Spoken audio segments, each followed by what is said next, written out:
Hello and welcome back to part 2 of our United Gamedom Game of the Year 2014 Happy New Year. special. We're in mid-January now. I think Happy New Year is Yeah, a bit we overstretched forgot now. to say it at the beginning. So, you know. Yeah, I guess so. But anyway, we already covered our disappointments and a few of our top 10s, and now we are going into number 7. So Dennis, take it away. What is your lucky number 7? All right, my lucky number 7 is a crazy, crazy, crazy game that I played towards the beginning of last year. It's a PC exclusive. I saw where I pretty much make all my decisions on. I saw it on a quick look on Giant Bomb, and I said, "Yep, this game looks fucking nuts. I just want to try it out, see how it goes." And I played it, and it was a crazy, crazy adventure. Nuts as hell. I finished it, and I still don't know what the fuck happened the entire time I was playing. That game is Jazz Punk. Um, I really love this game a whole lot. Like it's just nuts from beginning to end. Like there's some jokes. Like it's really hard to do a funny game, but this game is just funny as hell, and all sorts of crazy stuff happening left and right, and just I guess like talk to a guy and his head explodes, or it goes off as a balloon or something, and just crazy, crazy things going on. I think you played it right there. You. I did. I played through it as well, and I thoroughly enjoyed it. Didn't make my top 10 though, but it's on my honorable mentions list. Yeah. It is quite a funny game. There's certain like video game references, Yeah. and there's a certain reference in it though that I found out about. Outside the game, like I think I listened to it on a podcast or something, or somewhere. But I found it when I checked it out, and it was like seeing it as actually, oh, that was hilarious. So Yeah, there's plenty of um, references to common things going on in it's video a games. it's a Power Rangers reference. Yeah. Which is fucking hilarious for me because I was big into the Power Rangers in the 90s. Yeah. Like a whole lot of references, and I mean, I really, really enjoyed this game a whole lot. I thought it was really great, really funny, and that's why it made my top 10 at number 7. It's kind of hard to describe as a game. Like, you need to see it to see what it's like, but yeah, it's pretty wild. I finished it, and I have absolutely no idea what happened. Pretty It's much. not a particularly long game No. either, though. It's like you probably can finish in like 3 hours. Yeah, perhaps. 2 or 3 hours. If you thoroughly explore, it's probably around the 3 hour mark or so. Mhm. Like I looked around every nook and cranny and see what little surprises there were in store. Yeah. There's just certain things that are funny though. Like there was a certain video game one where it just popped up all of a sudden and it fucking Yeah, that's right. that was hilarious. Yeah. And you actually can play it as well, which is funny. Yeah. Yeah, it's a really good game. Um, Really kooky, funny type of thing. I never saw it on sale on Steam though. I don't know if you did, but I never saw it on sale. I think it probably was on sale, but it just wasn't in the headline and the big ones perhaps. Yeah, which is a shame because people will miss out. Not Yeah. everybody goes into there's a section where you can go see every game that's on sale. Yeah, or just On the search site, for it yeah. particular though. Like some people just like look at the front page when it's on sale and say, "Oh, let's see what's here on sale today." Mhm. Don't bother. Yeah. But yeah, I really enjoyed it. Really great game. Whole lot of fun. I know, Derek, you didn't play it. I think you had no interest No, I whatsoever. watched a quick look and I didn't really see what was so funny. Okay. Yeah, it's a game not for everyone. I don't think. No, It's it's one not. of those. Yeah, That's it's definitely that's not, true. definitely not for I everyone. mean, the Power Ranger reference would be kind of funny, but Yeah. I could tell you what it is if you want to know. is Yeah, it in it's the not quick really look or not?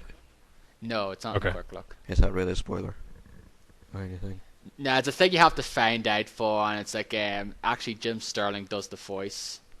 It's just basically you summon this thing, this like fucking character, and it's like Cameron Miranda kind of look-alike thing, and he basically sounds like Meter Punch, goes, "Make my monsters grow." Oh, Yeah. okay. So it is. Like, it was pretty funny for me. I think he said it in a few other things as well. Yeah. But yeah, Yeah, it's I know. I enjoyed that game. pretty good game. Pretty good game. My number 7 is, again, it's already been in someone else's top 10 list. That is Shovel Knight. Ah, yeah. I got this on the PC, like I mentioned before. It didn't come out on the Wii U or 3DS until a few months later here, which sucked though.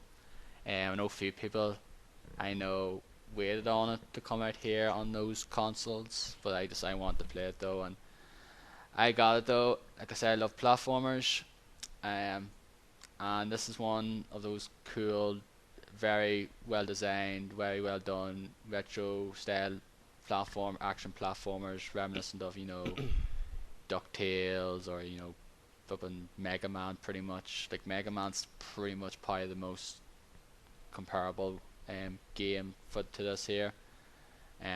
But like Derek's already talked about it though, like the soundtrack is fantastic though. It's just a very enjoyable game. It has the right level of challenge though. There's certain parts where they're tricky though, but it just has that right level of challenge though. It's not like impossible though, but it does get difficult later on though, and you can get different upgrades and that there, and just certain collectibles. You get these different like sheets for the board and all that there, and certain little side areas you can explore as well when you get certain abilities and that there. But yeah, it's a great game, Shovel Knight. So go ahead, Derek. Yeah. Okay. Darren already mentioned this game briefly, that he didn't really get into it, but this was the game that made me stop playing Destiny for the first time. And that game is Lords of the Fallen. I really enjoyed the game. I wish it was a little bit longer. I think that's probably my only complaint about the game. And I do kind of wish that I would have chose a different class at the beginning. So I chose, for my magic ability, I chose like the rogue abilities. But then for your, I don't know, I guess it's your main class, I chose the cleric or the Templar. You start with the hammer. And that's like Right. the faith-based character. And the only problem with that is that there's not a whole lot of faith scaling weapons in the game. Like especially when you compare it to the strength class, even agility, which is like the rogue. There's a ton of those, but there's very few faith-based weapons, so you kind of stuck with a couple. But if you chose the other classes, you would have like a huge variety and way more powerful weapons too, which is kind of unfortunate. But I really like the way the game looks. I think the graphics are really good compared to. They're kind of like what I wanted Dark Souls 2 to look like, I guess. Closer to what they showed there. And I like this. Yeah. I like the style. It's kind of like this dark, I don't know, like European or something style. Yeah, A lot of Gothic. like jagged edges on things, and definitely way dark looking. And I like the boss battles. I like the way the characters look, and the combat is like totally Dark Souls. It's not a whole lot different. I think the only difference really is that there's not as many options in Lords of the Fallen as there is in Dark Souls. Like you have way more different kinds of items, like way more variety there than I think in this game. Yeah, I find most of the some of the weapons are more like kind of heavy, like kind of like slowish. So I think there is a few quick like weapons and all that there, but most of them tend to be like strong, slow attacks and that there from when I played of it. But I don't Yeah, know. that's true. Yeah, you have to be Yeah, really like kind of methodical with like the fighting. yeah, like I don't particularly careful. I prefer like a bit more, not like very quick now, but like more like faster than what I sort of experienced when I was playing it. It could be, I wonder if you chose the agility class, if that would have been a lot faster. Yeah, Probably. I don't know I forget which class I chose. I think you just Like, chose the still- warrior, I think I did. the red one. Like I might start over again though. I don't know. I might try it though, but I'd already like spent like 5 to 10 hours into it though. Might not be worth it though. And the game isn't long, especially when you compare it to Dark Souls 2, and there's not as many bosses, and the world isn't as big, which is a good thing. But I think it could be a little bit bigger, a little bit longer. Problem with Dark Like Souls how 2, many hours did you play it? uh, like 20, I think. Right. 20, 25, maybe. Yeah, and I finished it. Yep. And it was the hardest boss in the game was the final boss for me. That's for sure. There is like side quests and all as well though, but some of them are just so fucking The problem is like since intense. the game isn't like an open world like Dark Souls 2, like if you don't do the certain quests by the time you advance like the main quest, then you like lose access to those quests, which kind of sucks. Yeah. And there's just sometimes just the kind of bit obtuse as well, like what not obtuse, what the fuck's the word I'm looking for? I can't think of the word, but like just find it hard to understand, like where exactly you have to go to do Yeah, certain the stuff. world it can be really confusing, like where everything, like the map, the layout, like how to get back to where you need to go. It's hard to like there's no Obscure, bonfires that's or what I anything. meant. That's So what I meant. yeah, Not case obscure. Jeez darn. but Um, yeah, no, I did really enjoy the game. Like I said, it made me stop playing Destiny, which is a good thing because I was playing that like every day, pretty much for a while there, in September and October. And this came out in what was it October that it came out? like end of October. Yeah, yeah. So I wasn't like immediately sold on it. I watched the quick look and I was like, okay, no, I'll get it. And that, and I think there was a Best Buy Gamers Club Unlocked promotion when this game came out, where like if you buy a game that's $40 or more, then you can join the Best Buy Gamers Club for $30 instead of the normal price, which is like $120, which is ridiculous. But now I get 20% off all new games, which is really cool. Like that's cheaper than like my wife's employee discount at Target. So I think it's a pretty good deal. But anyway, yeah, Lords of the Fallen, I enjoy the game. It's pretty cool. Okay. Like I said, I was in my disappointment list though. Like I thought I would enjoy it more than I did though, but it just didn't click with me as much as it did with you. Um, but let's. I don't know if they'll do a sequel now. If there's going to be some sort of I think sequel, they said they're already working on one. right? So hopefully they'll fix certain things I have problems with though, like make more Friday, Hmm. Yeah. just like quicker character or something, things like that as well. But anyway, on to our number 6 game, Dennis. Yes. This game was higher on my list until right before we recorded the podcast. Um, I bought this game on the late, pretty much during the holidays, which was a while after it came out. Played some. We already talked about it a little bit. Darren talked about it. Played some with Darren. Have yet to play some with Derek. It is Far Cry 4. Far Cry 4 was higher on my list. Reason being, I have not touched this game in like a week, and have no desire to touch it. I might go back to it. I need to go back to it, but I had no desire to play it last week for I don't know what reason. It's kind of we touched upon it a little bit. I think it's a little repetitive, like it's the same type of mission over and over again, and that kind of bugs me a little bit. And It's just this flipping Ubisoft world template at this point, pretty much. mhm. You have your towers, you have your side stuff, you have your main stuff, Yeah, you have your collectibles. yeah. It's just pretty much the same stuff, though. It's pretty much coming out of the whole Assassin's Creed Hmm. Huh. template. Interesting. I didn't think it was repetitive to me. Oh, you didn't think though? You didn't think I there's don't know. nothing? I mean, it is pretty much Far Cry 3, but just It with is, yeah. co-op. Hmm. But I think the story is better and the world is better, Yeah. and the game looks a lot better too. Well, I agree with that. Yeah, that's for sure. Yeah, that's one of the reasons why I like it better as well, because I do like the world. I like the setting more. So I do. I think I like playing co-op more than playing by myself in this game. I agree. Yeah, that's the same for me. And the fact And I would. also that you mentioned already is that you go down way, way too easily in this game. Like 2 shotgun shots and you're already dead, pretty much, when you play on normal. So even if you have body armor, I think that's way too exaggerated.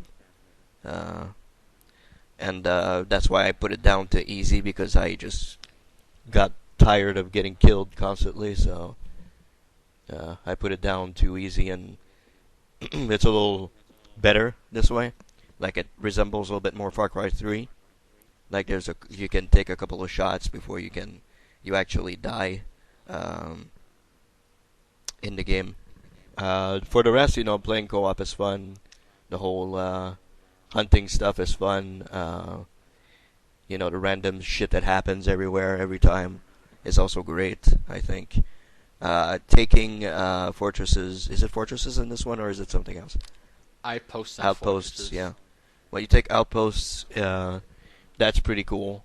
Taking the whole stealth route, or just going in with an elephant and wrecking shit up is pretty good. But yeah, I enjoy it. I mean, it's a good game, to be sure. That's why it's number 6, of course, on my list. But I don't know. I got way into it when I got it, and then it just my love for it, I think, took a drop. After I saw, well, this is pretty much the same thing as the other mission. So yeah, okay, well, oh, I gotta unlock this to unlock my health upgrade and all that, and like you said, Darren, it's a ways down the line. So I said, yeah, well, this sucks a little bit. So I don't know. It's just I'll go back to it for sure. I'll probably try to finish it, but yeah, it took a little drop on my top 10. Still a great game, of course, but yeah, that's pretty much it. Far Cry 4.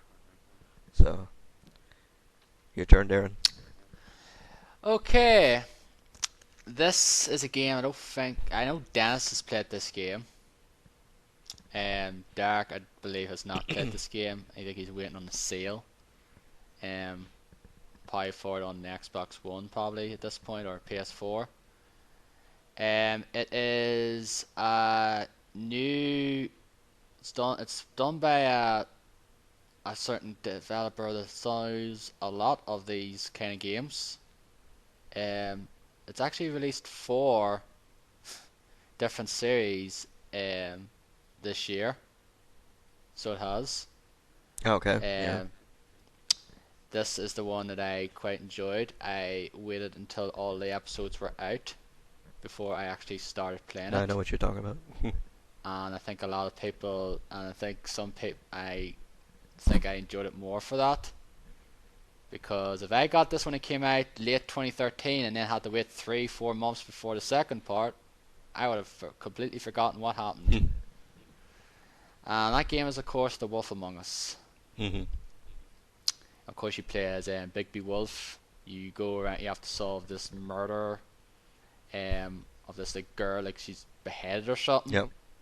You find her, and then you just basically ravel in this world, and this kind of you explore fantasy fairy tale characters in this kind of real modern setting, like it's kind of New York or whatever. Mhm. And you encounter characters like Snow White and like Toad and Fabletown. Well, Fabletown's yeah, the name of it. Fabletown. It's called Yeah. Fabletown. Yeah, these different fairy tale characters living in this like real world though, and have these different identities. Like you have like Snow White, Tweedledee and Tweedledum, and certain characters like Yep. that from fairy tales, or like Alice in Wonderland, things like that there as well. It's pretty cool. You have like Beauty and the Beast and things like that. And like I really like The Walking Dead. I'll talk about The Walking Dead season 2 shortly in our honourable mentions. It didn't make the top 10 because I think it's the one I probably enjoyed more overall. Mhm. Certain, not a lot of people didn't really like. A lot of people really loved the first episode in this thing, and probably the first episode is probably the best. So it is, because it just kicks off in a good way. And I played the whole 5 episodes in the space. Like, I played the last 2 episodes together because the 4th episode is very short. Yeah, that's true. It's an hour, even that. I don't even think it's an hour. It's barely an hour. Mhm. It's maybe like 45 minutes or something. Hence why I just I just went to this last part because I just kind of want to know what happened though anyway with whole mystery. And the ending has a lot to. It's a very interesting ending. Yep.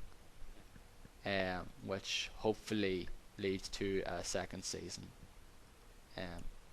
So it does, because I enjoyed this here. I enjoy the Telltale games. Like I played the Back to the Future. I played the Walking Dead ones. I played these ones, and mine is I'm just waiting for all episodes to come out now, pretty much, or like a good chunk of them to come out before I get into them, because I'm not going to be one of those ones now just goes and gets like first thing now, because I know people have been burned. Because someone I follow on Twitter, like, he bought the first episode of The Wolf Among Us, I think on the 360, and when it came out, like the season pass, and then like a month or so after it came out, which is where I got it, is the first episode was offered for free during the holiday sale, and the season pass was discounted, and that's when I got it.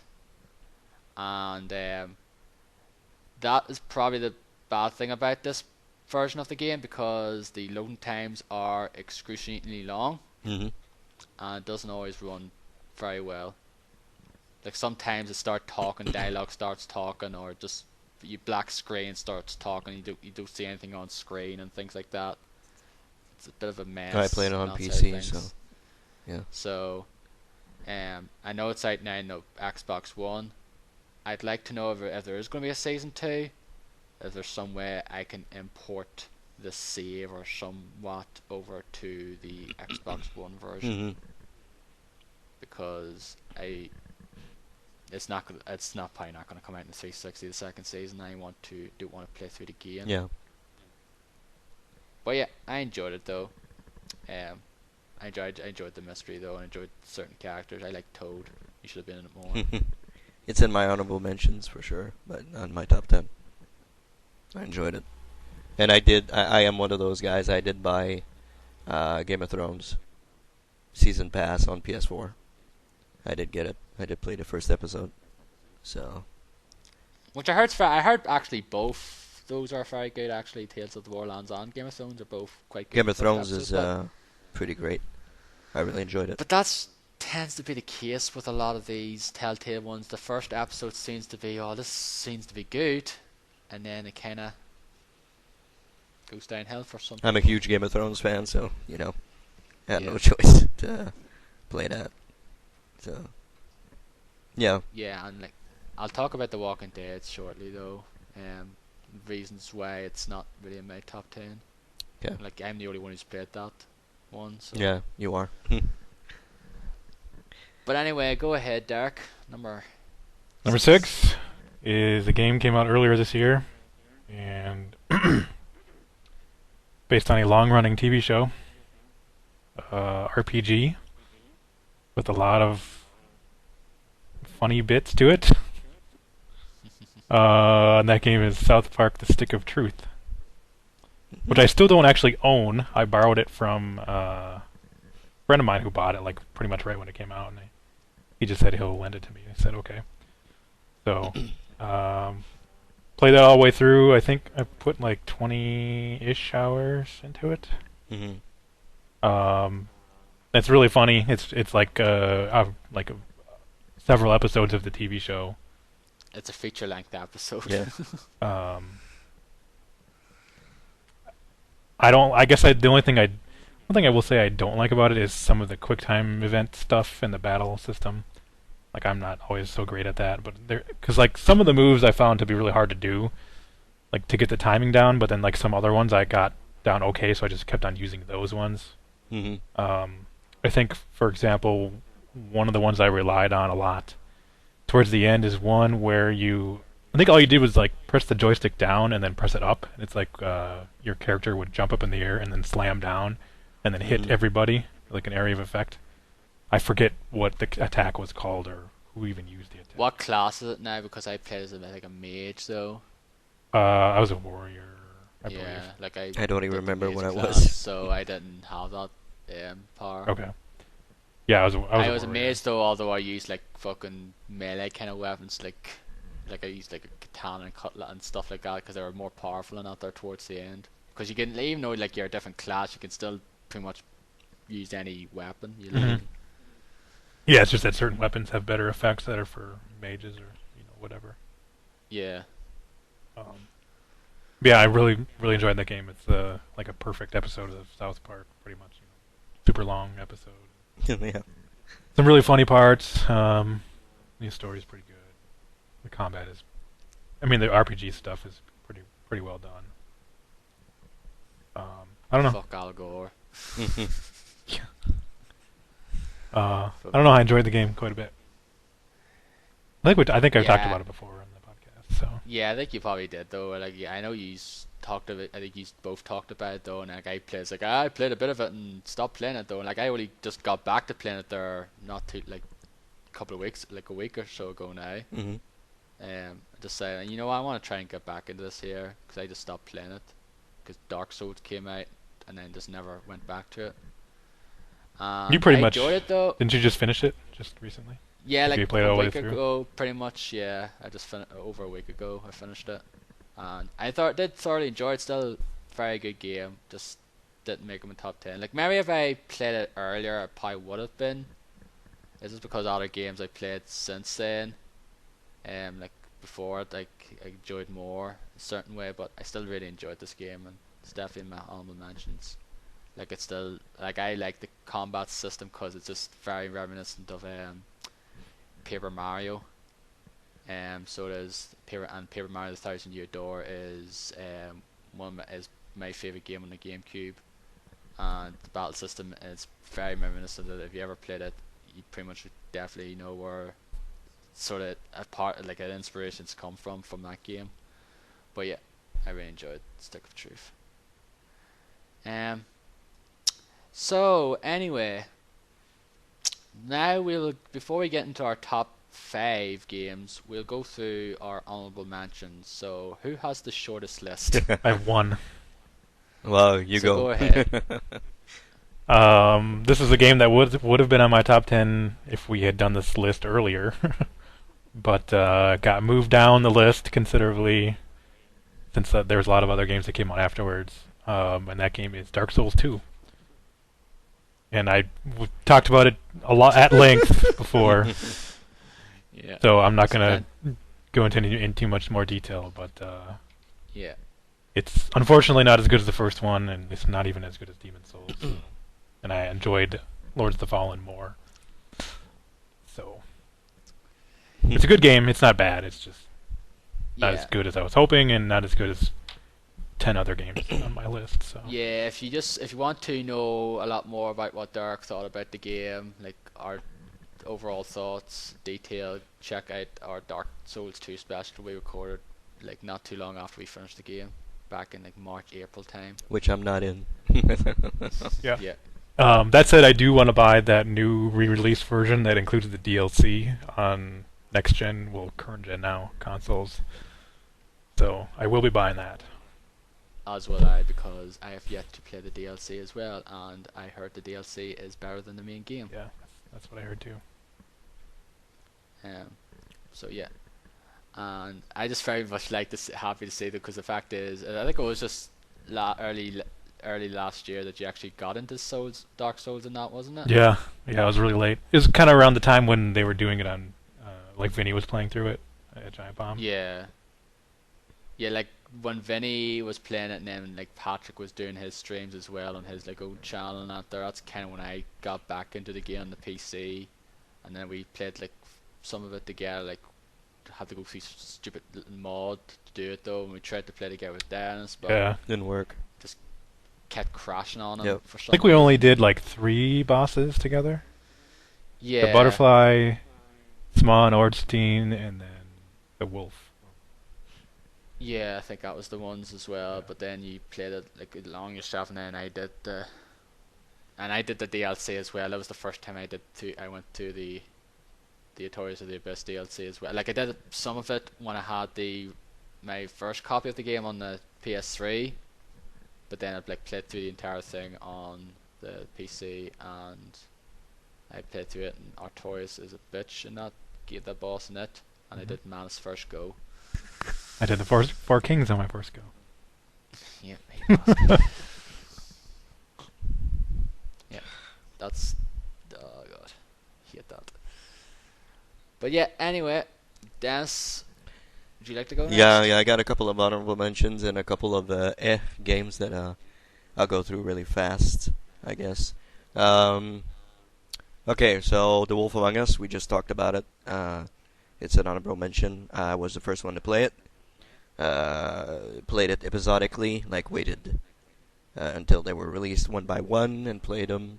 Really enjoyed it. The ending is really cool because it's not exactly what you expect, and because of that franchise, I started reading Fables. I don't know if you can call it a comic book. I don't think it's a comic book. It's a comic. Novel, is it? It's a comic. Okay. It is a comic. Really, They have issues every month, so it's a comic. Okay. So yeah, I started reading a comic. I bought the first three, like the Ultimate collections. I read the first two comics, I guess. And yeah, it's pretty enjoyable. I think The first two volumes. The first two comics, the volume 1, I guess, and it has. Okay, the first so you didn't two. read like an individual issue. You read the two books, the first two books. No, I read issue 1, issue 2 of the first two issues okay. in the volume yeah, one. in the collection. So Usually, it's kind of hard to like determine like where an issue ends. Sometimes in those. Yeah, I know the first volume has 10 issues, and the Ultimate collection that they release has all the side stuff, because there are a whole lot of side stories. Like each character, well, not each character, but some of the major characters have side stories to themselves, and they're included in the Ultimate collection. So that'll be interesting. I'll be able to read them chronologically with that. Yeah, that'd be good. Yeah. And you played on the PC, didn't you? Yeah, I played on the PC. Had no problems at all on the PC version. I play another honorable mention, Hearthstone Heroes of Warcraft, which I played a whole lot of. I fucking suck at this game, but I really enjoy it. It's good. I'm not a big card guy game dude, but there are 2 card games on my honorable mention, so yeah, it's I enjoyed it a whole lot. Not a whole lot to say about it, but other honorable mention, Valiant Hearts: The Great War, which I enjoyed a whole lot. Excellent story. The ending is killer. It's a real killer. That's very high on my top 10 list, but you already know that. Yeah. The ending is really, really touching. Really good. The rest of the story is really good. It's just the gameplay that I found a little bit, how can I say, tough. Or for this type of game, it was kind of tough. I had to restart a couple of sections in the game because I kept getting killed. So that grated me a little bit. Some of those problems were a bit tricky there, but for the most part, like some of the puzzles were very simple. Mm-hmm. Yeah, but all in all, it's a really good game. Really great story. Very good. I really highly recommend it. Shovel Knight is another honorable mention, which I just started playing very recently, like last week. I got it gifted to me by a coworker, and he said try it out. I played it. I'm not a big platform guy at all. I really don't like platformers at all. So, but yeah, this one is really enjoyable. Really, you guys talked about it already. Like when you get killed and the money is in a pit or somewhere that you can't get to, and it's a little frustrating. But it's frustrating, but it's not a oh my god I can't do this frustrating thing. It's like, okay, I'll set it down, come back to it later, and try it out again and see how it goes from there. So yeah, it's a pretty good game. Destiny is in my honorable mentions. Guys already talked about that. I didn't play it as much as you two did, but I did the story with you guys, and well, quote unquote story with you guys, and enjoyed it. I think it's a good game. Looks wonderful. it could have been better at launch. They could have added more stuff at launch, and it probably would have kept me playing it. But yeah, I have my reasons for leaving the game. Yeah, yeah, pretty much. It's you're pretty much part of the same audience though. Like if I gave up because you're just getting nowhere with it though. Exactly. Like a lot of people just quit because of that though. Which like I don't blame you or anyone for doing that though, because I would have done. I was close to doing the same thing. Yeah. NBA 2K15 is in there. Got it. Barely played it. I don't know why, because it's a really good game. It has a really good story. My career mode, contrary to WWE. It's a very good game. It looks absolutely phenomenal for a sports game. Not a whole lot to say about that one. Halo: The Master Chief Collection is another honorable mention. Me and Darren played through Halo 1 together in this. Well, not all of it now, but like a good chunk of it. Oh, that's right. I played with Tony for the first part. That's right. Okay. Yeah. And we started 2, which we haven't gone through yet. Maybe one day. Yeah. And we played some of the Spec Ops. Yeah. Halo 4 Spec Ops they added there like not too long ago. Mm-hmm. It's really a complete package. It has everything in there, and you have every single thing that came out on Halo, every multiplayer map, everything. So. Yeah, but unfortunately, people got pissed off with it because the multiplayer is busted. You can't. Yep. And still, Cannot. 2 months later, it's still busted. It is, yeah. For some people.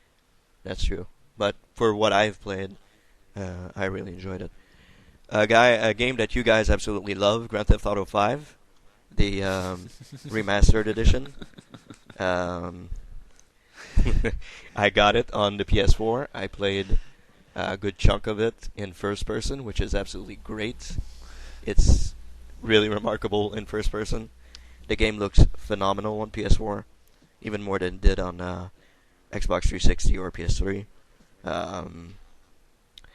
Still enjoyable with Grand Theft Auto 5, but with a couple of tweaks and stuff like that. First person mode, really great. A game that I completed not too long ago, A Bird's Story. It's in my honorable mentions, from the same guys who did one of my favorite games of all time, To the Moon. Really? It's one of your favorite games of all time? Yeah, it is.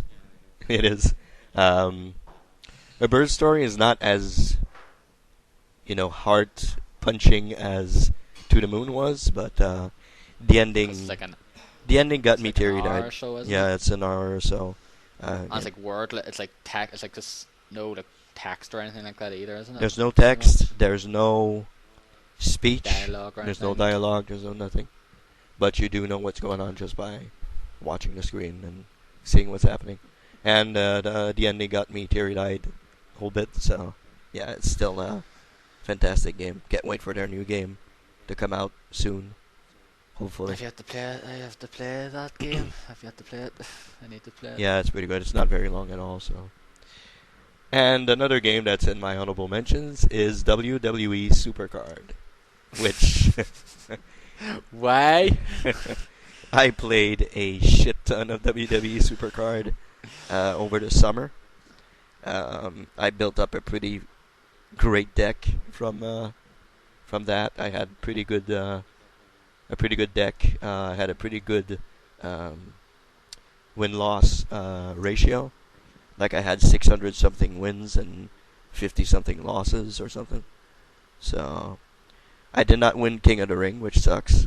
I got to the final but lost. But yeah, the game is just the gameplay is garbage. It is total garbage. But the game itself, collecting the cards, upgrading your cards, and all that stuff, it's really, really fun. It's really addicting, more than I thought it would be. So yeah, it's pretty good. I really enjoyed going through it. I stopped playing that's but that's Jeff Garfin's real quote unquote game of the year. Yeah, it is. But yeah, it's addicting for sure. It's addicting a whole lot. Just go through really quickly some games that I had. Titanfall, played a bit of that. didn't really grab me a whole lot. Infamous Second Son was not as good as 1 and 2, but, still alright, I guess. MLB 14 The Show, first next-gen baseball game, was alright. It could have been better. They didn't do a whole lot to help the gameplay. Trials Fusion, rather. Still Trials, still hard as hell. Divinity Original Sin. That game could have been marvelous if it had more direction to it. Like, it's not... You don't get quest markers, you don't know where you're going, you don't know what you have to do, you don't know... So... But that's old school CRPGs. Yeah. Where you're pretty much no hand holding though, and that's probably the reason why I barely played them. Yeah, same for me. I grew up pretty much playing not like JRPGs. There's some, but they usually have a kind of direction where to go though. But I grew up playing console RPGs and that there, and kind of certain ones have plot markers. You have an idea where to go, whereas in this one's kind of like, yep, you're all on your own. Yep. You have to look for certain clues and places to explore and try to find. And I know some people just love this game, love this game a whole lot. But I don't know. I need sense of direction with it. I don't need breadcrumbs on the floor to tell me where I'm going, but I just need a little bit of sense of direction to know what I need to do and all that. I mean, the game looks fantastic. It really looks fun as hell when you know what you're doing. But besides that, nah, not really all that great. Madden NFL 15, I did buy this game. I played it for 5 days and stopped playing it. I should get back into it though, because I'm not a big football guy. I don't like football that much. But the game, it is one of the better made sports games this year, alongside FIFA, of course. But yeah, I should probably get back into it, play a little bit more. And finally, The Sims 4, which I bought on PC. Played through it with my house composed of Paige, CM Punk, and John Cena. Yeah, so I did. This is a really good. I enjoyed it a whole lot. I should get back into that too. It's a fun game. I love The Sims, no matter what people say. I don't care. I really love playing The Sims. So, stopped playing it because of my computer once again, which was acting up when I was playing it. But yeah, still should have been on my honorable mentions. But yeah, it's all right. It's an okay game. It's pretty much The Sims again. So, well, that's it. I had a whole lot to say. So. Yeah, I have a few myself though. All right. That's 15 years old now. That franchise. Yep, it is. 2000 it came out, didn't it? The original. I think so. Yeah, I think so. Yeah. But I love the franchise, so no matter what people say, I love that franchise. Nah, still wouldn't keep plugging them out if they wasn't popular. Exactly. So yeah, Sims is one of the best-selling PC games of all time. The second one is the best-selling PC game of all time, I think. Is Yep. it? It is. Yeah, so it's very popular. Yep. Anyway, I'll just go through some of these pretty quickly. Hyrule Warriors. This is Zelda mixed with Dynasty Warriors. I actually like Dynasty Warriors games. They're a bit of a guilty pleasure of mine. Some people think they're the flipping shit. They're shit as hell. they're flipping crap. Mhm. But there's certain people out there who have an affinity for them. Jim Sterling is actually one who adores this series. And it's mixed up with Zelda, and I pretty much played the entire sort of story mode in it though, and I enjoyed it. I like to go back and play through the adventure mode, which is you play through. You actually have the original sort of Legend of Zelda map, and you go through the different squares and do these different kind of missions. Yeah, that adventure mode looked cool from what I saw from the quick look. Yeah, that looked fun. And it's the only way to unlock a few characters as well. Mhm. I need to unlock Zant, who's one of the antagonists from Twilight Princess, and they've seemed to consistently putting out DLC for it as well, for new characters. That's good. Tingle is going to be one, and have Tingle from Wind Waker and other games. So that's been pretty much doing that good well with it as well. Like Nintendo seem to be doing like a lot better now with DLC. Mm-hmm. Seems like they've been doing it for more of their games now. Captain Toad Treasure Tracker. If I played more of this, it would probably been in my top 10 though. But I played it though, and unfortunately got shoved to the side thanks to Far Cry 4 and Dragon Age Origins and South Park: The Stick of Truth. I played the first episode, and I like to go back to it more, but it's just a delightful little game. I actually played that. My nephew has it. I played it. It's alright. I enjoy it. It's a cute little game. Cute, fun game. Yeah. Like there are the little puzzle things, and there are things in Super Mario 3D World which I enjoy, and it's pretty cool to make a full game out of them. Mm-hmm. But yeah, I'm gonna try and play through them and beat this final challenge apparently, which duped Patrick Klepper. One that probably is on your guys' list, but it's not on mine, is Middle Earth: Shadow of Mordor. Oh yeah, it is.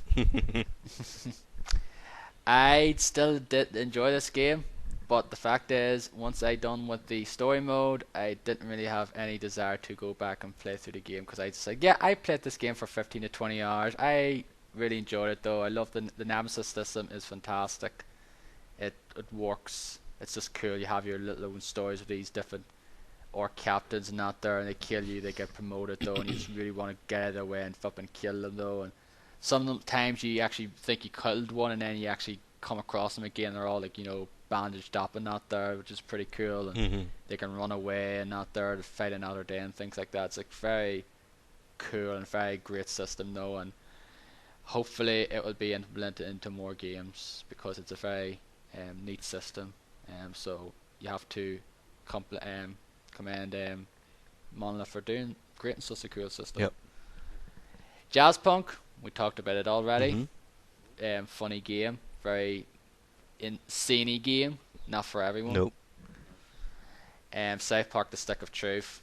It's one of Derek's favorite games. I very much enjoyed it. Very funny parts. I like the gnomes part.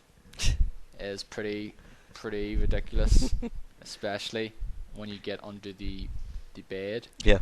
Or under the bed quilt. After hearing about it in Game of the Year, I had to check it out, and it was ridiculous. Incoming scrotum. And the fact is, it's a quick time event. Yeah. You have to press to avoid it, which makes it even more funny. Forza Horizon 2. Oh, okay. I still enjoyed this game, but I think I'm on the side of Derek in that I enjoyed the first one more. Because of the fact is, like, I never finished the first one though, but I progressed further in the first one than I did in this one. And I don't like the fact is, once you complete like a proper championship, you fully done all like the championship and done like the grand championship, you still continue the game, and there's like 15 more whatever you have to do, but it's kind of silly. Like, that should be the end of it though. Well, I don't understand. The thing I don't understand is why you guys are mad at that. I don't understand why you guys don't like that. It's kind of weird. Yeah, but that's just because you're doing the same. You go into the same cities and you're going around the same world over and over, and it just gets boring. Yeah. Well, yeah, I mean, it's the same thing as one. When you kept doing the same races over and over again. Yeah, but like once you've done the end of it, though, that's the end of it. Right. Like once you get the last wristband, that was it. Yeah, but like I mean, once you actually done the actual final championship, or whatever, and then once you've done that, oh, that's it, you've won it, and then you do it. You have to go through another 15 champs to do another one and another one. That's silly. Yeah, it's a much longer game. There's no end.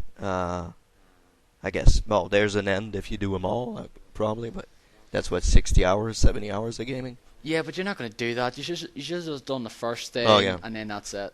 And then say if you want to continue on, you can, go here. But don't do like thing to continue on for the sake of it. That's just needlessly extending it. Storm Island is more like Forza 1 was. It's Wasn't that all off-road stuff? Yeah, and it is hard as fuck. So, yep. How much is that DLC? I think I paid, what is it, $15? Alright, so probably about 10 quid probably here or something. Yeah. Yeah, I haven't played it. Like, I haven't played this game in like a few months, so. Mm-hmm. Wolfenstein: The New Order. Talked about it already. I quite enjoyed it. It's a very good game. Like I said, it probably would have been my top 10 if I played it on normal.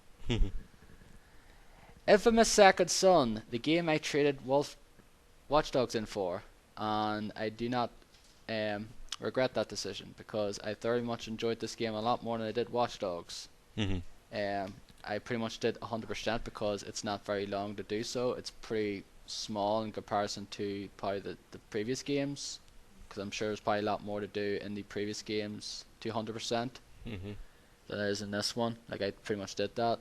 I went of course I went the light side, the good side, because I always do that. Yeah, me too. The Walking Dead Season 2, which is a game that you have not played yet. Nope. Correct? Nope. Haven't touched it yet. And I'm just a bit confused as to why, because I need to replay guys, first one.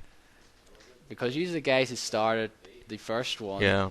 And I played through it after you guys kind of badgered me on to play it, and I did, and then I got this one and played through it. It's good. It's just not as good as the first one, and mainly because most of the characters in this game, in this series, are pretty forgettable.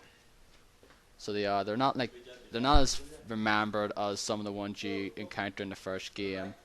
So they are.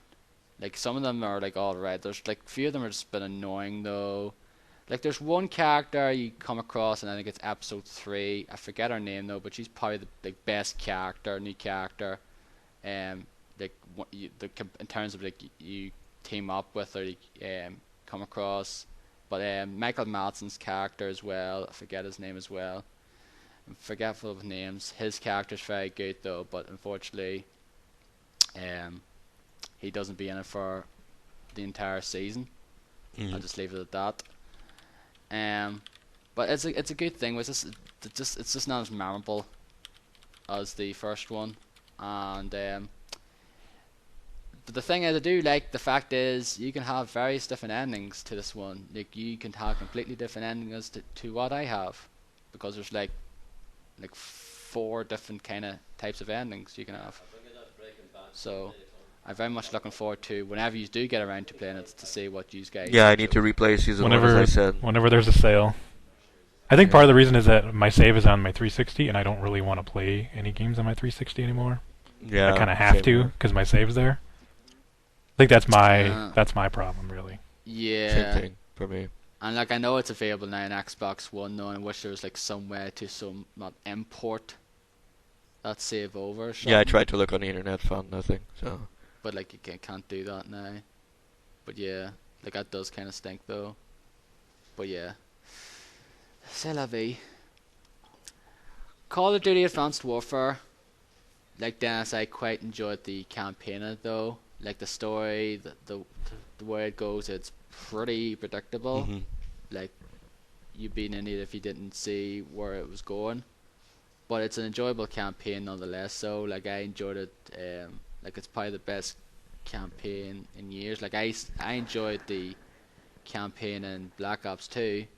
I think Black Ops 2 is a better campaign. Yeah, probably would say, actually, come to think of it. Yeah, yeah, but this one's just is very enjoyable as well, nonetheless. I'd like to have the branch and paths thing like Treyarch did with this one. Like, I'd like to see them do that in other ones, but maybe Treyarch will probably just do that for themselves, and pretty much the other ones will just go with the Thor line. Yeah, they don't share their stuff together, so yeah. Yeah. So yeah, I think Treyarch and Sledgehammer should fucking share the stuff with Infinity Ward to actually make a good Call of Duty game. Because I have not cared about Infinity Ward Call of Duty games since the first Modern Warfare. That was the last good one they made, and that was 7 years ago. Yep. And finally, Diablo 3 Reaper of Souls. Like you mentioned already, the loot system has made this game a lot better than it was. Loot 2.0. Loot 2.0. I enjoyed the Act 5. As contrary to what Dennis said, I enjoyed it for what it was. We dabbled a bit into the adventure mode though, but like, I just didn't delve like a lot into it like you guys did. Like you played the entire game again and leveled up Crusaders to 70 though, and like if I got chance to play with you guys, I wasn't in my rut during that time. Mhm. This probably would have been in my top 10, no problem. The last level in Act 5 is garbage. Not the one that you go to heaven, but the other one that you're kind of in hell with all the things coming out of the ground.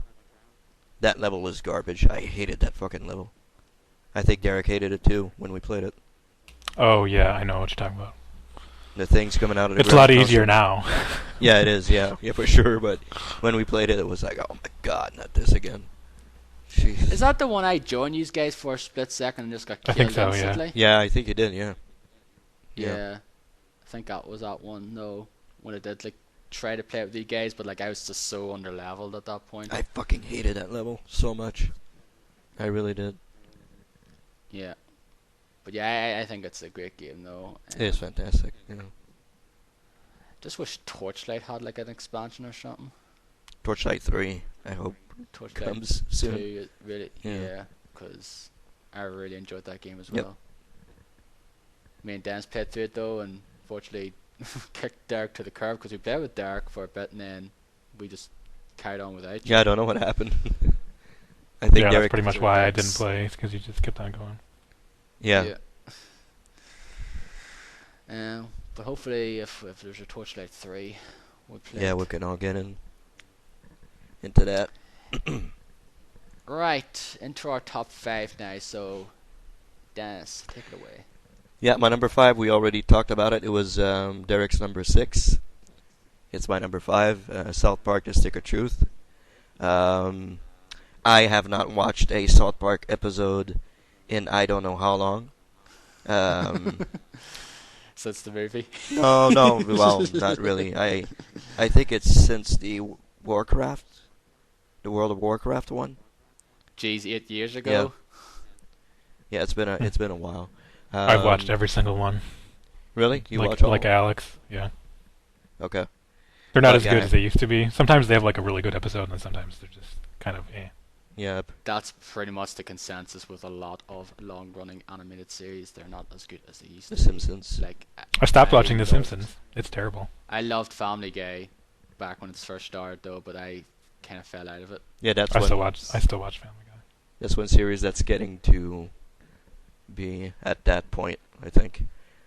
But yeah, South Park, The Stick of Truth. I saw the quick look. I said, "Yep, this looks great." New to characters, most of them anyway. Played it and really fucking, I laughed out loud. I don't know how many times, and just like laughing and couldn't play anymore. I just had to put the controller down and laughing. Now, Dennis, as a Canadian now. Mhm. Oh yeah, what did you think of what Canada? What did you think of the Canada section? I think. Well, Is I that don't accurate? know. Yeah, well, it's not really accurate to Canada, but it's nice to see that Montreal was there. So you know, it's nice to see that. You have to rescue the Minister of Montreal, wasn't yeah, it? Minister of Montreal, which is kind of funny. But yeah, well, you know, it's all like 8-bit or 16-bit stuff when you get to that Yeah, level. old school RPG. Yeah, which I think it was a nice little thing they did. But yeah, it was funny to see that Canada looked like that, and you know. But yeah, I really enjoyed that game a whole lot. I laughed out loud a ton of times. Like Darren said, the gnome section in that game is wrong in all sorts of fucking ways, and really awesome in all sorts of ways. I'm surprised that wasn't uncensored, to be Yeah, honest. me too. I was like, what? Really? Like they censor the fucking anal stuff, Yeah. the fucking aliens, the anal probing and all that stuff, and like I think the Oh, you mean abortion in parts Australia as well. or what? It was it was censored here. It wasn't. Oh, The really? PC version. Wow. Wasn't over here. Yeah. Yeah, it wasn't Europe. here. It was censored, all that stuff. The PC version was the only version here that was uncensored, hence why I got that one. Okay. Huh. That's weird. Okay. The console versions were censored, so they had like a basically that if whenever one of those parts showed up, just basically had this long line of text like sorry, and had like this like statue thing like a law thing, one of those like statues with a scale or something, Okay. and basically said, "Oh, this part's censored for a certain reason, or whatever. I forget what it is, but yeah." Yeah. But that But that that's it. Was anal part was wrong in all sorts of ways also. So, but yeah, that and yeah, the abortion part. abortion. Oh There yeah. there was censored Mhm. parts. That abortion thing was like, okay. Yeah. Some parts were like a little bit gross, a little bit okay, but yeah, it was still pretty fun and pretty great. Really good game. The RPG elements are, well, like Derek said, the whole quick time press a button thing. I wasn't really good at it, but once you find your sweet spot, like the one power that you can use and that you get pretty much easily, I didn't have any problems afterwards. So yeah, it's a really good game, really great. What class did you play A as? warrior, I'm pretty sure. Right, Yeah, okay. Simon, the only one who's a mage. I then. almost played as a Jew, but I didn't. I didn't go through it.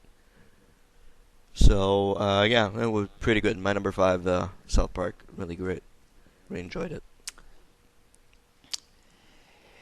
Okay, my number 5 is the second game for Nintendo.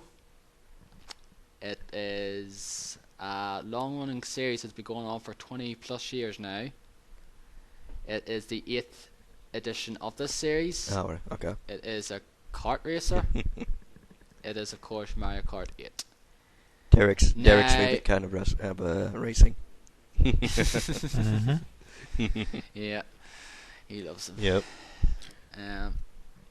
Now, I'm one of those ones who really liked Mario Kart Wii on the Wii. Some people thought it was average, didn't really think much of it. I think the problems had was the whole rubber banding, and the fact is the blue shells just came out way too often and just screwed your game up. But this one, Mario Kart 7 on the 3DS a few years ago, I enjoyed as well. But this is probably Mario Kart is my favorite in the series now, alongside one that is heavily regarded, one of the ones that's heavily regarded as the low point in the series, and that is Mario Kart Double Dash on the GameCube.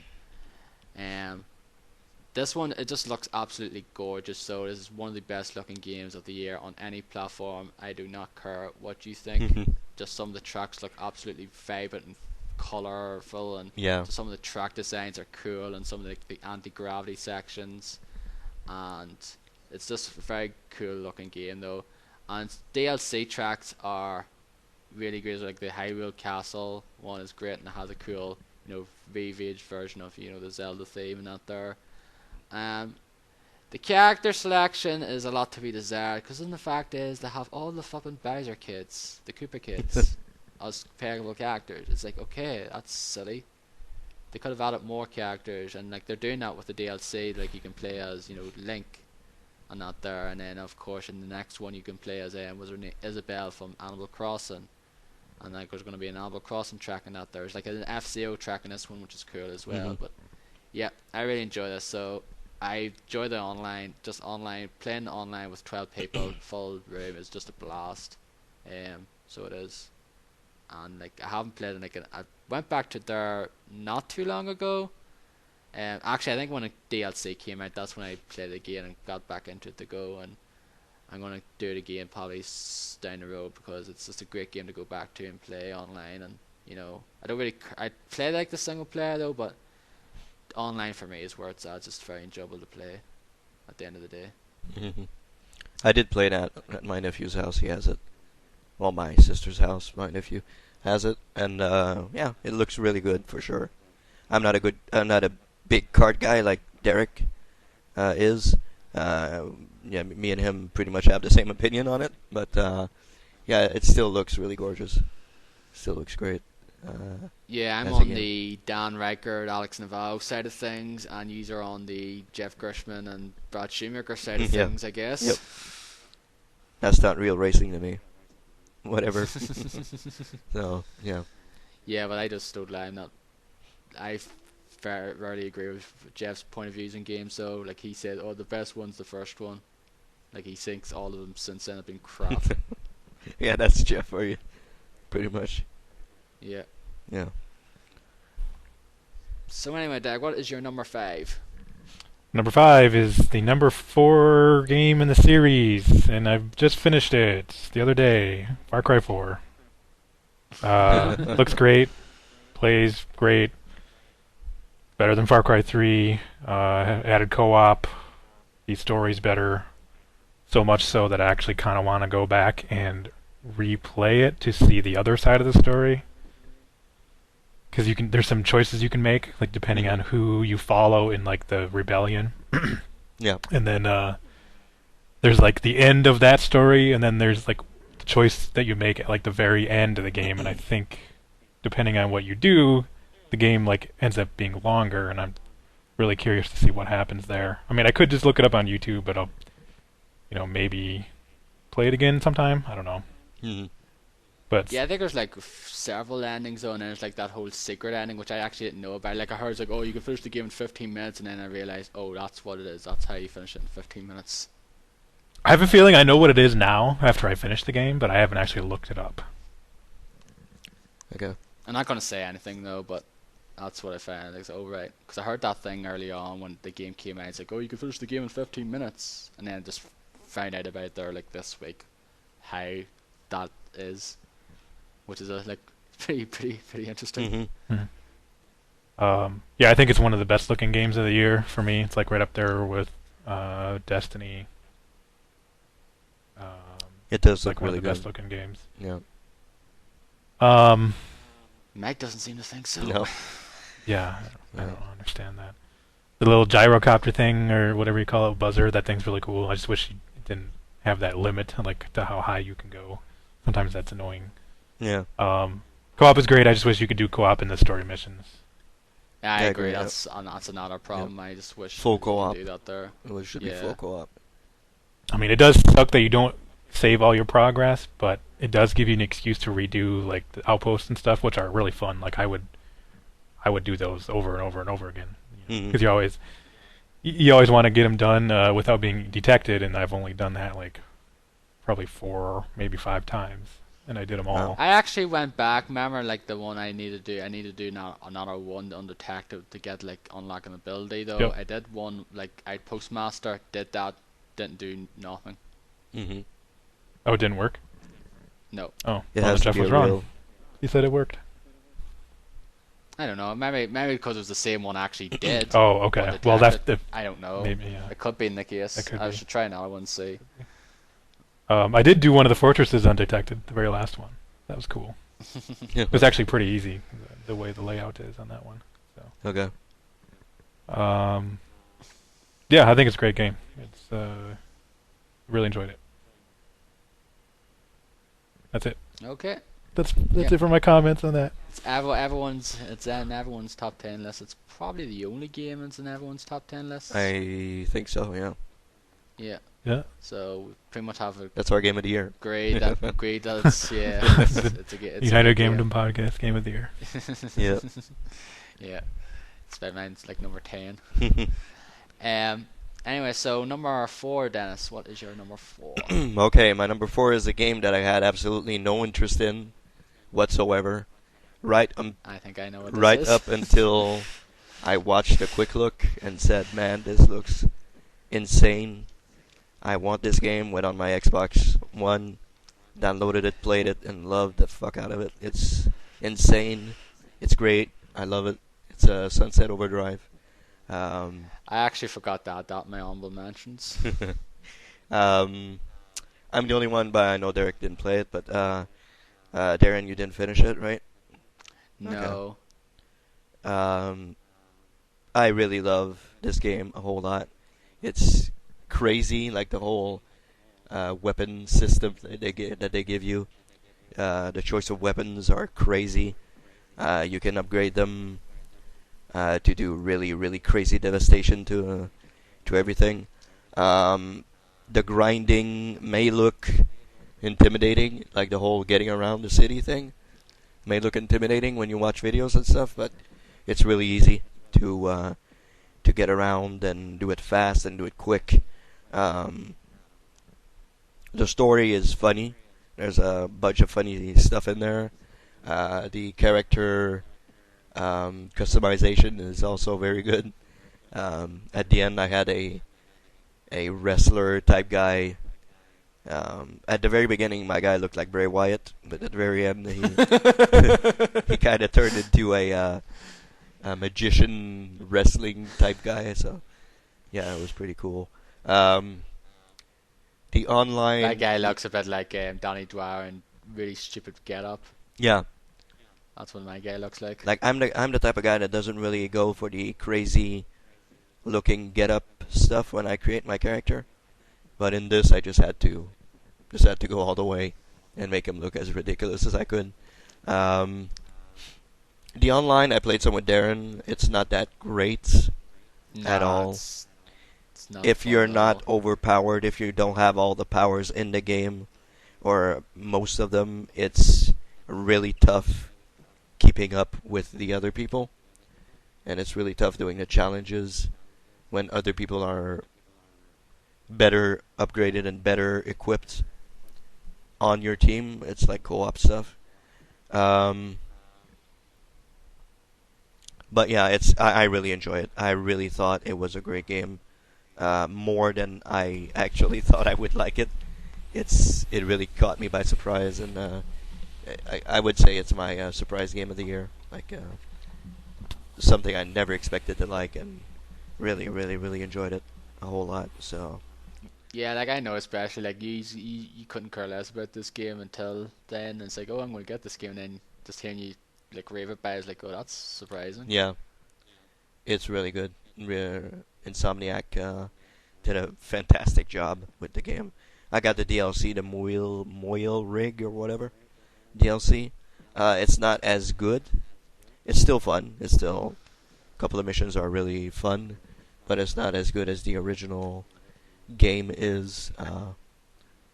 But yeah, really good game, Sunset Overdrive. So It's one of those games I need to go back to and finish this year. yeah, I don't know when it'll be, but it's probably one of those ones I'll go back and finish though. hmm Because I enjoyed it as well though. Like part like the online's not great though. no, If you're like weak, like you said, it's just no point playing it though unless you power up a good fair bit. yeah, But yeah, like I enjoyed the traversing though, and like it's like if you've played the Ratchet and Clank series and you know what to expect weapon with wise. Insomniac, but they're weapon hmm wise, yeah, because they're kind of renowned for that their stuff and upgrading them though and stuff like that.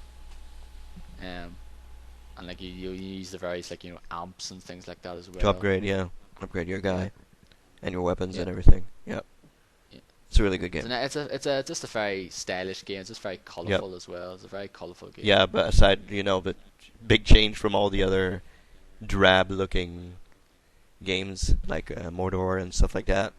It's a really big change to play this colorful game, like orange everywhere and everything. So yeah, Mhm. I really enjoy it. That's good to know. Okay, my number four is a game that was just the only one on Dark's honourable lists. It is Dark Souls 2. This game is not as good as Dark Souls. That's the end and be all of it though. It's not as good as Dark Souls. But I still very much enjoyed my time with it though. Like I spent probably about 50 hours spent finishing the game, and then probably put another 10 to 15 hours trying to do the new game plus, which is probably as difficult as the original Dark Souls is, and because it just packs a wallop though, and I got to a point where I just stopped playing it though because it's got a bit too tough for me. hmm Especially because the fact is I stopped playing it, went back to it, new patch, and pretty much fucked my build. Because I had like kind of a faith kind of build though, because I had like lightning spheres, and they reduced the number of uses for them. Whereas like before I got like 22 lightning spear uses, and then all of a sudden I just like had 10 then, and I got and same with the great lightning spear, and therefore just completely ruined my build. There was no point playing it anymore. But I'm going to go back and play it on the current gen. I'm going to get the Scholar of the First Sin as well with Dark and play through it again and try to play through more of it a co-op. Problem is though, it comes out a week after Bloodborne. Eh, yeah, we're gonna be busy with that. Yeah, so that sucks. good, good time to Only place it because up in. Bloodborne got delayed. Yeah, if it wasn't for the fact that Bloodborne didn't come out, if Bloodborne came out in February, we wouldn't have this problem. But unfortunately, it got delayed till the end of March. So, but anyway, I really enjoyed. Like I enjoyed the co-op is much improved in from the first game, where I was able to co-op with Derek much easier. We didn't do a whole lot of co-op together though, but it was much easier to do. So Yeah. it was rather we didn't have to resort to any mods or anything like that now, or fucking sacrifice a gold or something to get there. Um, but it's just not as tight as the first one. Like the boss battles, most of them are pretty forgettable. Hmm. The world's just it's not as connected though. It just seems to be like there's like this one hub area though, and then there's like these different paths you go through. But then it's like just and then there's like other paths you connect from those other areas though. It just seems to be like bit of a mess in that way though. But it's Whereas still the number other 4 on one, your list. yeah. I'm saying the problems of the game though, but I still enjoyed the game. I just Yeah. did not enjoy it as much as Dark Souls. Like, I fucking love Dark Souls. It's like one of my favorite games of all time though.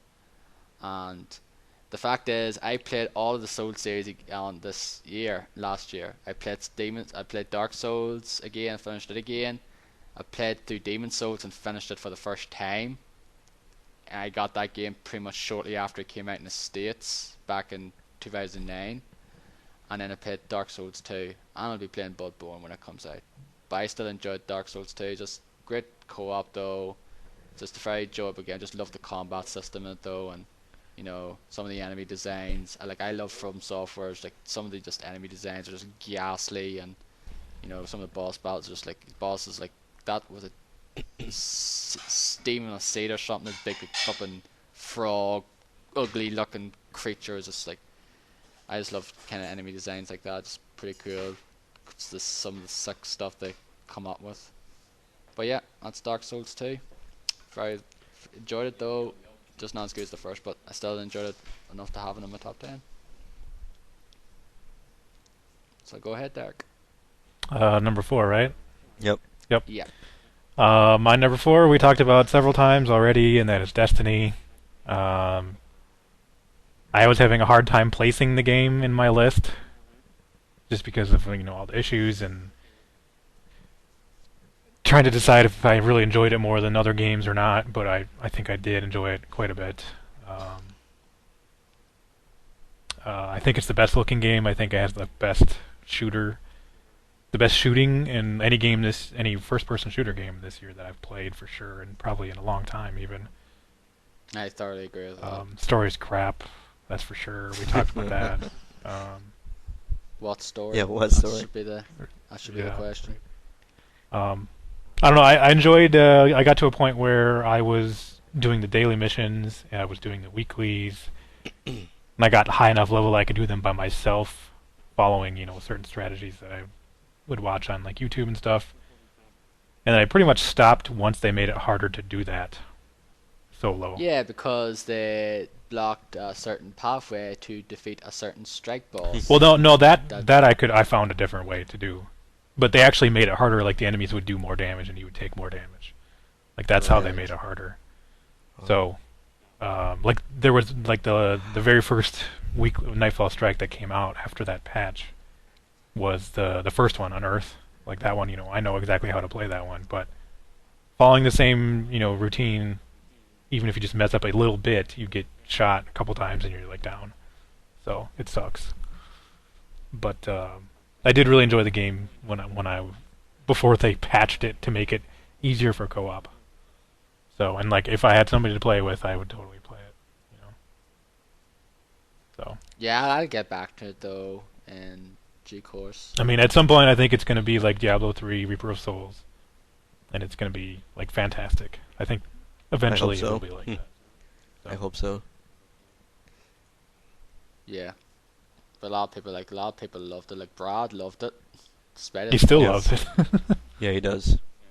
It's pretty much his game of the year. I'm just counting fucking Dota 2. Yeah, I don't. Yeah. I mean, that's Him and Giancarlo pretty much love Destiny. So is Jared Ray. Yeah. So that's it. I don't want to say too much more because we talked about it Yeah, to death. we already So. talked at length about it. So we're into the top 3 now. So what is your number 3, Dennis? My number 3 is a game that you guys talked about and didn't really enjoy, but I played a whole bunch of and really liked a whole lot. Forza Horizon 2, which Right. I really enjoyed, despite it not really ending when you do the grand finale. I guess can't remember what they call it. Is it a grand finale they call it? I can't remember. Something finale or whatever. I never got that far to But see what it was. yeah, I did that, and I did continue on afterwards, playing some more of the game. I got the DLC, which is fucking hard as hell, and played that a little bit, not all of it because it's too hard. But yeah, I thoroughly enjoyed the game. I think it drives the driving's really good. It looks really great. It's not. I agree that it is not as fleshed out as one was, and yes, there's no really ending in sight to the racing. But I did enjoy what I played of it. I was close to level 100, I think, when I stopped playing Storm Island. I was 97, I think, or something like that. So yeah, I enjoyed it probably more than I should have enjoyed it, but yeah, I think it's a really good game. Looking forward to see if there's other DLC coming out for it or what's gonna happen. I don't think there's gonna be another Horizon for a while since they just announced Motorsport 6, I think. So we'll see. But I really enjoyed it. Not a whole lot to say more about that, but yeah, I like the game a whole lot. And hopefully 6 is better than 5, because a lot of people didn't really care too much for Yeah, 5. that's true. So I played it once. I haven't played it at all. I So haven't touched it since. yeah, I don't have it. So. But yeah, I only played it once when I got my Xbox One, and I haven't I touched it since. traded it in for Titanfall, which I shouldn't have done because I traded that in. Yeah. Because I kind of Why'd you wanted, I trade kind of wanted to Titanfall play Forza 5 again, a little bit. Not Okay. a whole lot, but a little bit. hmm But yeah, it's not very good. Forza 5 is not very good. I kind of want to Yeah. get it, but I don't want to get it that. Well, there's that like Nice. Game of the Year or whatever the hell it is called edition now that has like a bunch of DLC in it. Yeah, Yeah. so that's probably the best one to get though. But the problem with it though was like there wasn't like a whole lot of cars, and like there was like not a lot of tracks. No. Like, less tracks. And Like they didn't even have Nuremberg in there or whatever how you Nürburgring or whatever Yeah, until recently, yeah, which is like what the fuck. yeah, Yeah, that's kind of. Yeah, that's Staple. like a requirement pretty Yeah. much now. It's Mhm. like must have Nürburgring. Yeah, Otherwise, forget it. exactly. So I might get Forza Motorsport 5, the Game of the Year edition. Might try it out. Hmm. Kind of want to play more racing, not more Horizon, but more of that one. I mean the racing is really good and it looks great. It's just the structure of it is the problem. Yeah. You can always get the crew. Hey, hell no. If you want Hell shitty racing no. with a good Yeah. structure, sure. Well, you can get the other one. It's a fucking damn shame about that game, because that game sounded Yeah, it great did. though. All they need to do is fix the handling, and then I think it'll be fine. I read the Polygon review for the crew, and apparently the driving is horrible as hell. Like, Yeah, I played the beta, and it is. it's really bad apparently. Like we and Dennis did play The beta on PC, yeah, that was alright, but it wasn't like great. yeah. But like it wasn't like oh my god, this is like fantastic. But now. apparently when you get into the competitions, like the cars are really rubber band. It's rubber band AI, and they're really tough to beat and all that. So, nope, that's not for no me. fun. That's not for me at all. Yeah. I was I was close to. I was considering getting it there because it was like on sale, pretty much. Like, geez, the way came out there. It was No, on that sale. game is gonna drop really fast. It dropped, and it was like alright, like 20 odd quid. I think it was like £27 in HMV there. Like when I went there, it was like a few weeks ago, I think. I was considering getting it though, but I was like, you know what? I'm not gonna get it because I probably wouldn't be playing this with anyone anyway. So there's no point. Oh, you could have gotten Drive Club. Yeah, I'll just wait on that PS Plus version Yeah, I agree. in 2016. Yep.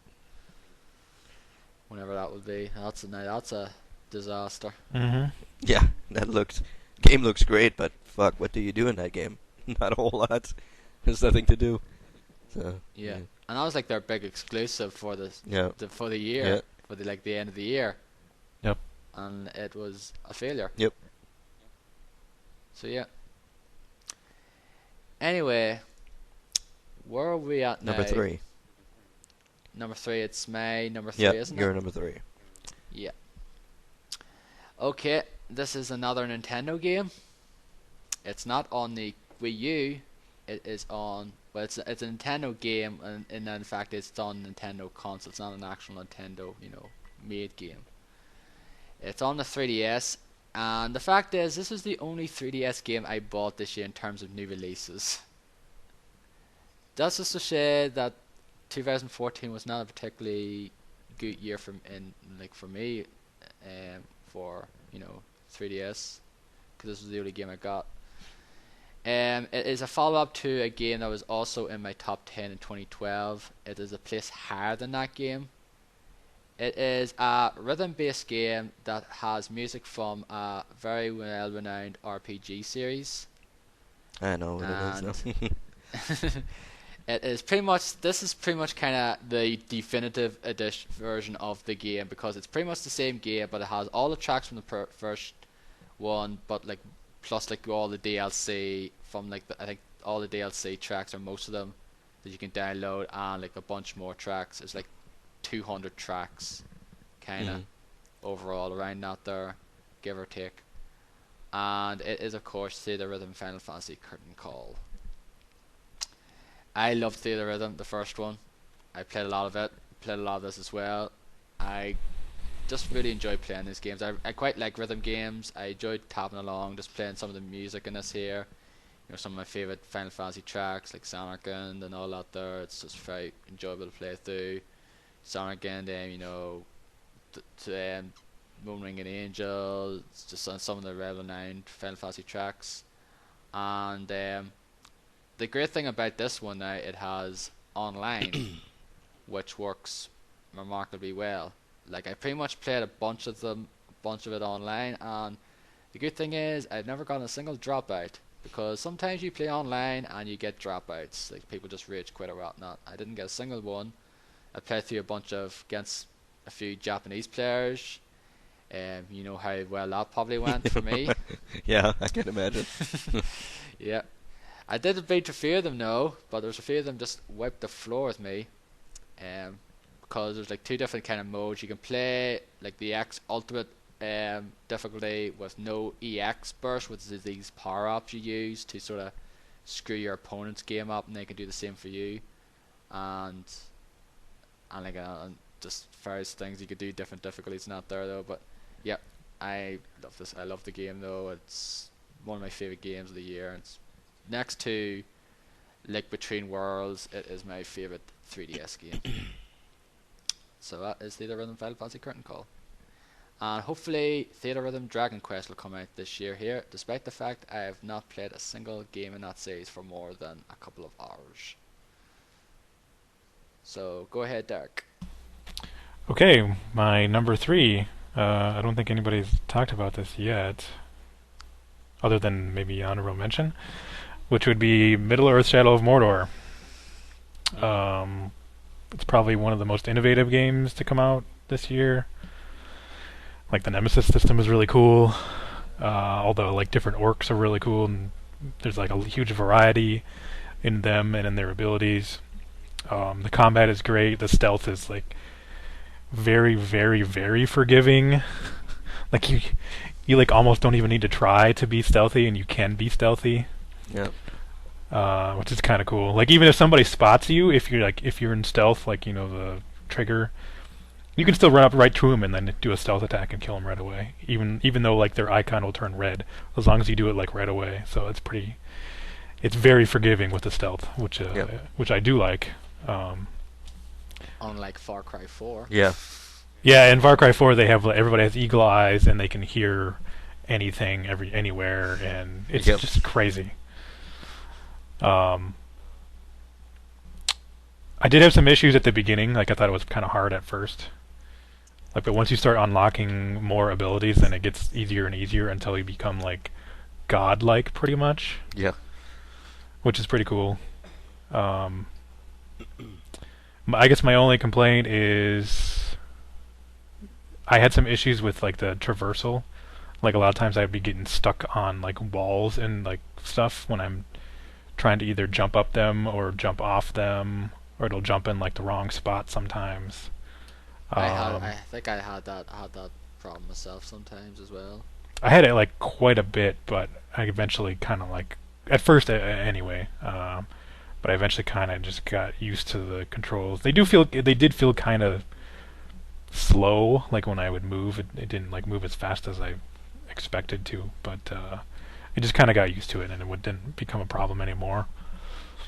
But yeah, as somebody who isn't really a fan of the Arkham Asylum combat as much, like I really did enjoy this once I started unlocking more abilities and just made it easier to get the execution moves and whatnot to just keep your combo going. Shadow Strike Kill is awesome. Yeah, it is awesome. Yeah, that is so cool. So, yeah, I don't know. I think we talked about it before, and I really enjoyed the game. I haven't played any of the DLC. I don't know if I will or not. We'll see. I don't know what the DLC's like now. I haven't heard any feedback. Did you watch a quick look? Yeah, where it's I did. Yeah, but it was mostly like Brad It's the shitting same. on Lord of the Rings movies and talking about the books. Yeah. Oh, so he's one of those. He shits on them. Yep. Yeah, and the Hobbit movies especially. He's only Yep. seen the first one, and he basically Mhm. said what you said. Yeah, that's what he does the entire fucking thing. So. Like, well, that's not the case at all in the later Hobbit movies. That's for sure. I am getting to dislike Brad a whole fucking lot. Yeah, I've not really fussed on him not anymore though. Like he's kind of sort of like from 23rd, like from 2 years ago. He's kind of liking him less and less. Especially when he was in his whole Dota phase, 2 phase, we pretty much talked nothing about it for like a good few months. Yep, pretty much. Yeah. Anyway, so into the nitty gritty now. It is number 2 for Dennis. What was your runner-up game of the year? Well, guess what? We're gonna keep talking about Shadow Mordor a little bit more because that's my number 2 on my list. It was number 1 for a really long time until I'd say November, December. This game is, as Derek said, it is pretty great. I had trouble in the very beginning, like getting to like the game, like Derek said, because it feels like you're very underpowered at the very beginning. Yeah, at first, yes. It's like you're really underpowered. It's like fuck. It's like it forces you to do stealth even like have a chance. Exactly. So it's like, oh, jeez, man, I'm really not that great. And then you just do missions and side quests, and then you get more powerful, until the... Yeah, it has... Sorry to disrupt. It has that whole Far Cry thing as well, where you can't unlock certain abilities until you do a certain mission. Like, you have to get to the second area of the game in order to get the brand ability. Which I didn't know. Yeah, which I did not know. Because I told you about it. I forgot. But you still went and did every single blooming side quest and all that there, and in this first area. I did everything in the first area besides the slave stuff. I did every single side quest in the first area, and I was like, man, I did all of them and the slaves. Yeah. Oh, you did? You did all the slaves also in the first? Yeah. Okay. Yeah. And I was like, when do I get the fucking brand, man? I want to get. Yeah, I was really starting to get really powerful. You know, when you do everything in the first area, it's like, geez, I'm really getting up there. I'm getting really powerful and all that. So then I moved to the second area, and then the first mission in the second area. Oh, you get the branding. Okay, well, if I would have known, I probably wouldn't have done all the missions in the first area. So I proceeded to do pretty much everything in the second area. And when I got to the end, it was just a fucking cakewalk to kill all the uh, when you get to the end, like all the orcs that you have to kill, like all the bosses, the war chiefs. It was a piece of cake. Like it was really really easy to get through that part, and the very ending where it's pretty much a quick time event, which That was fucking dumb. sucks. That was stupid. Which is really really I'm getting sick of that. It's not, it's getting to the point where I'm getting really sick of that. I agree. I don't mind if it's in the middle of the game or somewhere in the game or whatever, side boss or, second boss, third boss, whatever. But when it's the main boss that you have to go and do a quick time thing, it's like, come on, really? I can't fucking kill this guy with my sword and my powers and all that. I have to. Like, there's a boss battle thing before it as well, which is pretty much just like a stealth thing, Yeah. where you just basically go up on him and attack him. That's pretty much all you do there. And then it's that final thing where it's like, oh, it's a quick time event. Mm-hmm. Like, it just sucks. I don't like that. That to me is just lazy game design. Yeah, pretty much the final two bosses are bad. The whole stealth thing in the penultimate boss is really bad. To me, it was bad as hell. I really did not enjoy that a whole lot.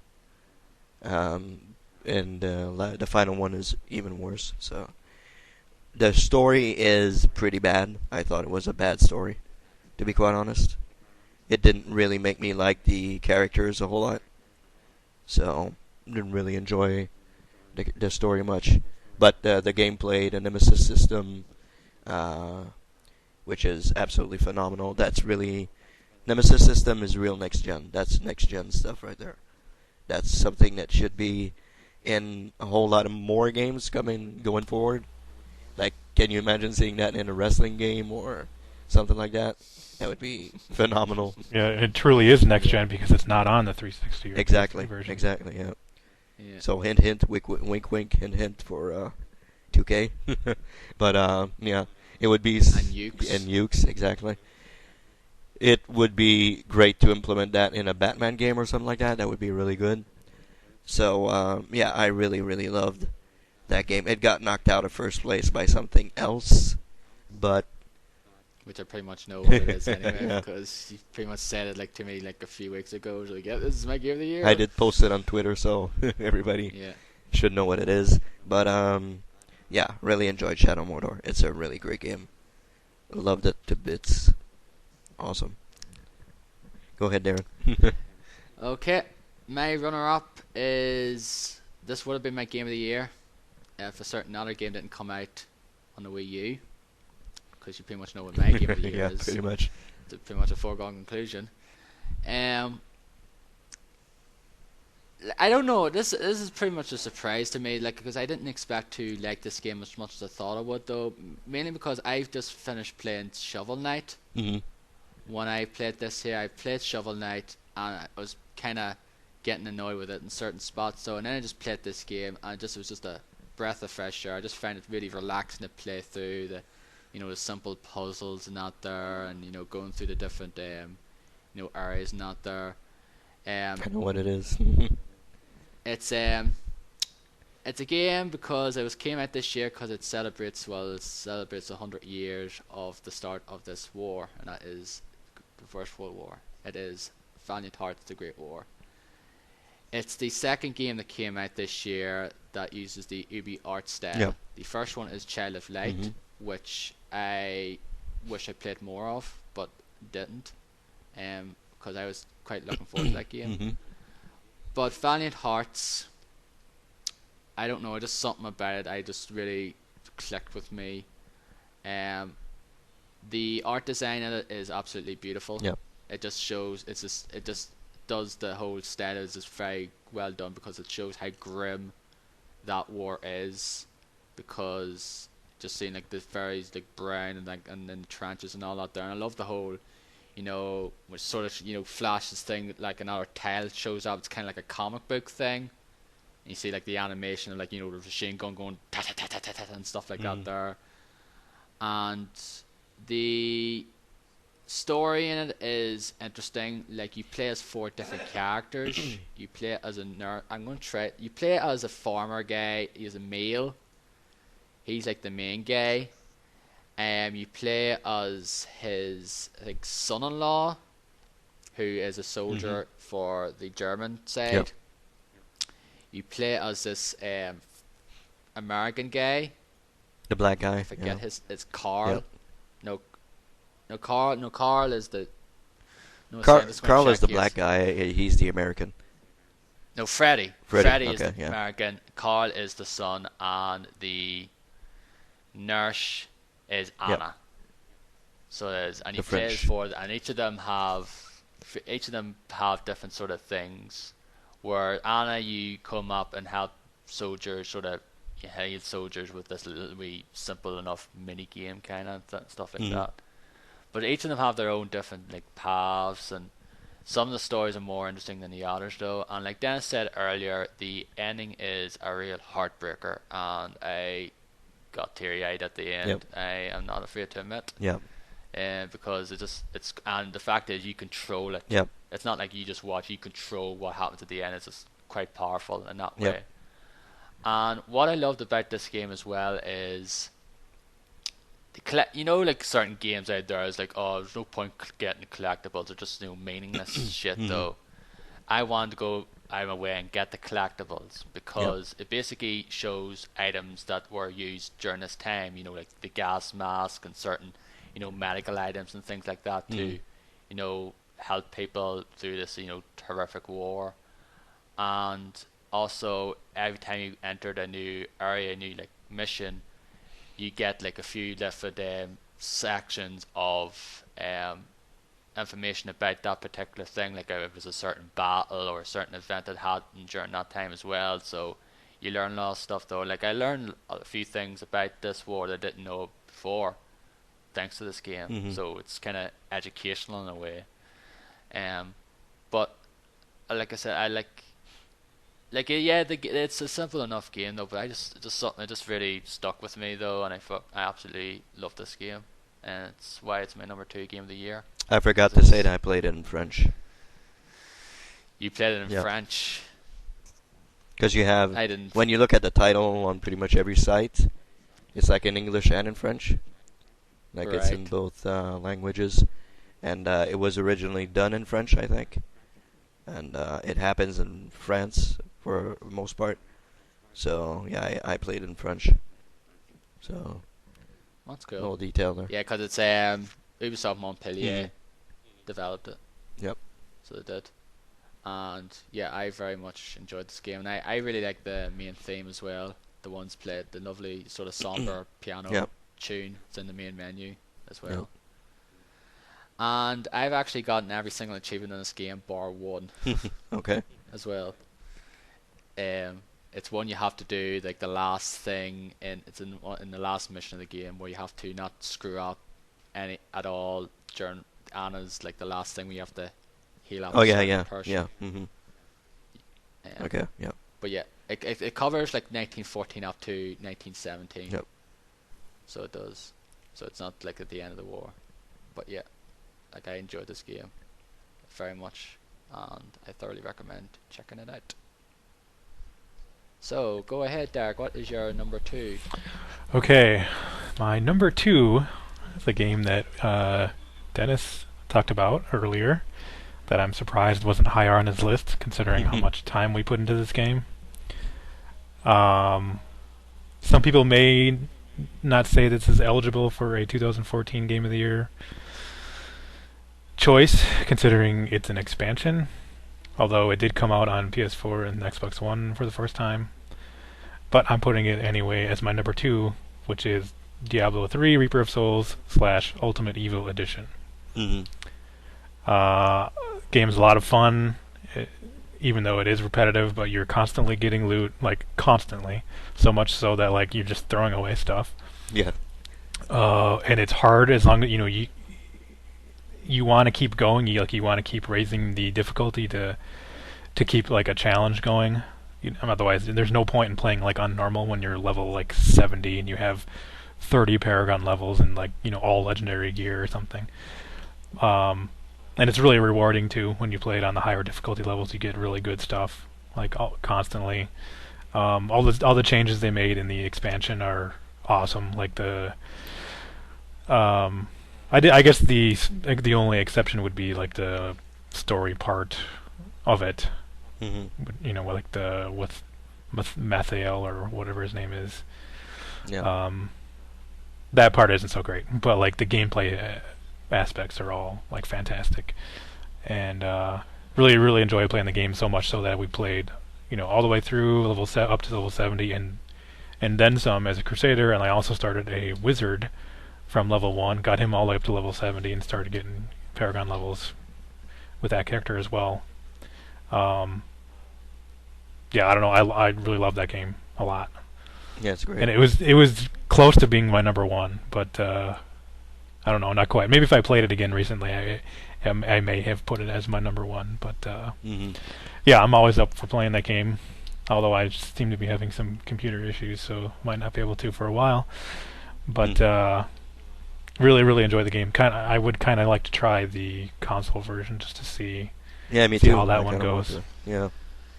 Yeah, I heard the console version, the Ultimate Edition, it's very good. Yeah, that's what I heard also. I actually thinking if I can find it cheap, I might consider getting it myself. Can you import your characters now? I think there was talk that you could, or that was coming, or something. I'm not sure. Not that I know of. I didn't hear anything Yeah, about okay. that. That would be cool.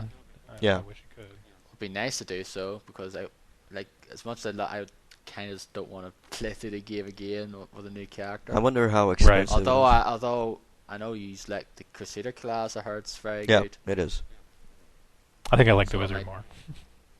I don't know. I've Yeah. gone into as I've played these types of games like this and like Dark Souls and Lord of the Fallen, like I've become to like ranged classes more. I don't know why. Mm-hmm.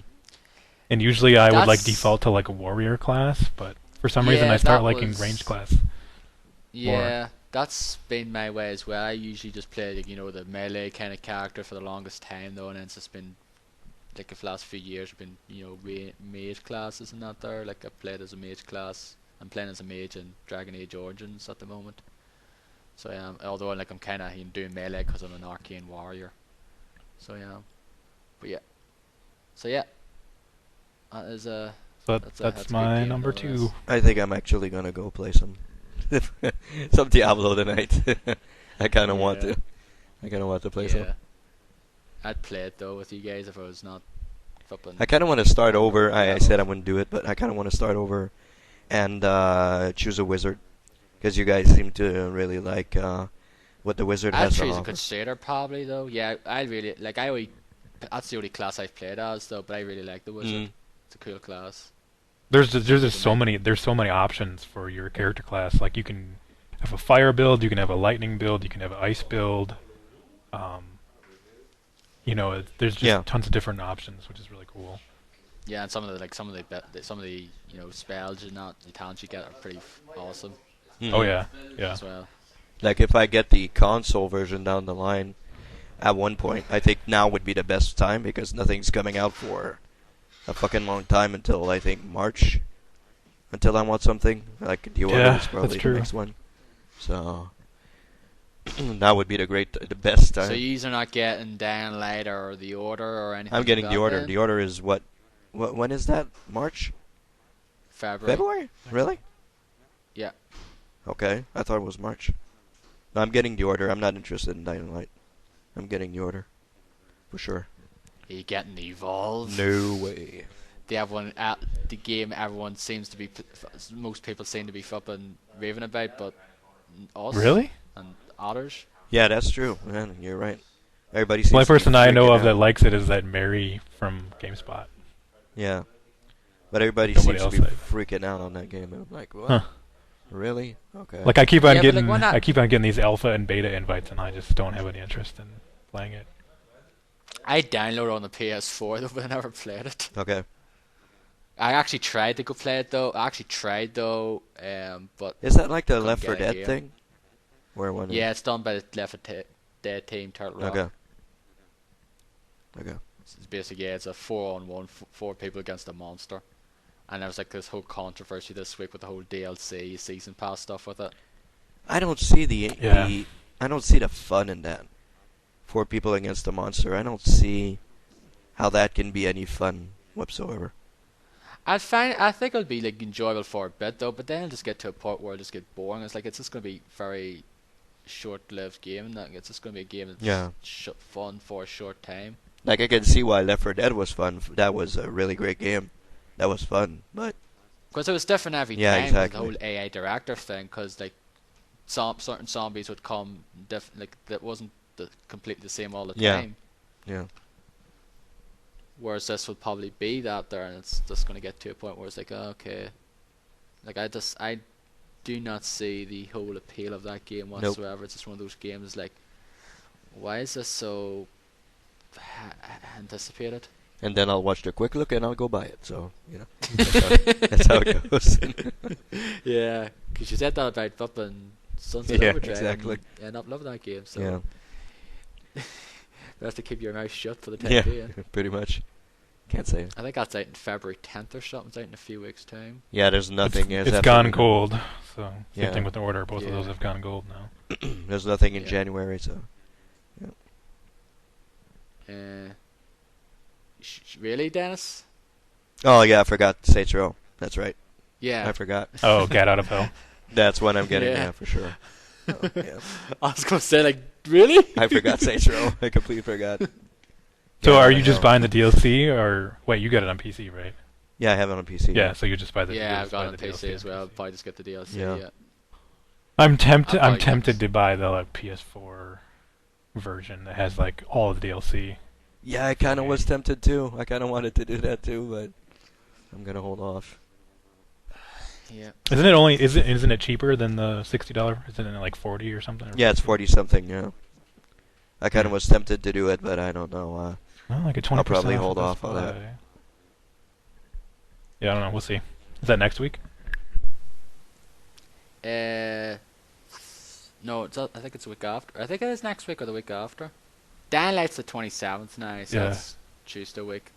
The 20th, maybe. I think no, is it? I think Saints Row's the same day. Oh, I don't know. I think it's out next week, Saints Row, because there was a trailer on Giant Bomb, and they said it was next week. So Okay, so it probably is then. I'm getting that for sure. So I'm just gonna wait and see the I'm gonna wait and feedback on it and see how it Yeah. is. Because it's coming from someone who really loved 3. I quite liked 4, but hasn't never bought a single piece of the DLC. I played all of them. All of them from 3, all Yeah, of I them did from 4. So Well, I heard the ones in 4 were much better Oh, yeah. than the one in Oh, 3 yeah. anyway. yeah, they are. much more. Yeah. Enter the Dominatrix and how the Saints save Christmas. Yeah, there's only 2 of them, so But yeah, pretty good. wasn't there like 3 or 4 or something? Well, I think it was the 4 or third. 5. No, I think it was only 3 or 4, Could be. and most of them were all of them were Pretty garbage. much. Yep. Pretty much. So you want to get to number 1 because I'm about to go eat soon. Yeah, we'll just try to finish this Yeah. off. We've gone on long enough already. I was trying to make this shorter, but we've already gone on for like fucking 4 hours pretty much, I think. Yeah, somewhere. Give or take. Yep. So anyway, Dennis, what is your numero uno? I pretty much know what it is. I'm pretty sure Derek knows what it is. No, So I I'm don't. Oh, you don't? Okay. I thought it was Sunset Overdrive for a while there, but So I haven't talked about one game so far, and that's pretty much the number 1 game on my list. A game that I spent, I think my final tally was 94 hours on it, give or take. It's a game that was on Derek's top 10, and that Darren hasn't oh, okay. played I yet. think I know what it is now. I thought I really. I'll I'm get there surprised. I'm eventually. surprised that you put it as number 1. Yeah, I was surprised that you didn't put it higher on your list for I was going to know. until the end. Yeah. But yeah, that game is Dragon Age Inquisition. That's my number one game of the year. The game I spent, of course, the most time playing this year. Um, I can't say it really got me by surprise because I played Origins like last year. I hadn't played it before. I played on PC last year. I really enjoyed it. Didn't quite finish everything. I had to go on the internet to see a couple of things, how it turned out and everything. Um, but yeah, I didn't play 2. I heard it was really bad from Derek and other people, so I didn't really get into it. But yeah, the Inquisition, um, I got it a couple of days before it came out with EA Access. Got it 5 days before on the Xbox One. And to be quite honest, if I would have known, I would have said, fuck it, I'll wait and get it on PS4 because it takes forever to fucking load on the Xbox One. It is That just sucks. really, really, really long as hell. And one thing that I don't appreciate from this game is you get the loading screen, you get the three hints or story stuff, Yeah, yeah. and then it disappears immediately, and then you get a black screen for a long while, and you're like, okay, well, you could Jeez. have left the hints on there so I could have read That them. sucks. But you get a blank screen for like 45, 50 seconds. So you're like, okay, well, fuck this. Jesus, sounds like Wolf Among Us fucking bad. Oh yeah, it's really bad. The loading screens on the Xbox One are horrible. It must have something to do with like how it takes so long to install games on Xbox One, I think so, yeah. I think you're right. and it takes forever to Yeah. load. I don't know if it's the hard drive speed or what. Hmm. Yeah, because the fucking installing PS4 games are fucking pretty fast. Pretty fast, yeah, they're pretty fast. I would have waited, to be quite honest with you. If I would have known, I would have said, yeah, fuck it, I'll wait, and I'll get it on PS4. But then I couldn't have played it during the holidays, so that's another Yeah. situation. Yeah, that's true. So yeah, I really, really, really loved this game a whole lot. I loved most of the characters in the game. Some of them, I didn't like at the beginning, and then you get to their origin story and stuff that happened to them, and you're like, oh yeah, this character is pretty cool. I really like this character, and some of them, when I got to learn their origin story, I was like, okay, well, not as much, not really as invested in this person as I would be. I'm one of those who likes Iron Bull. Sorry, Derek.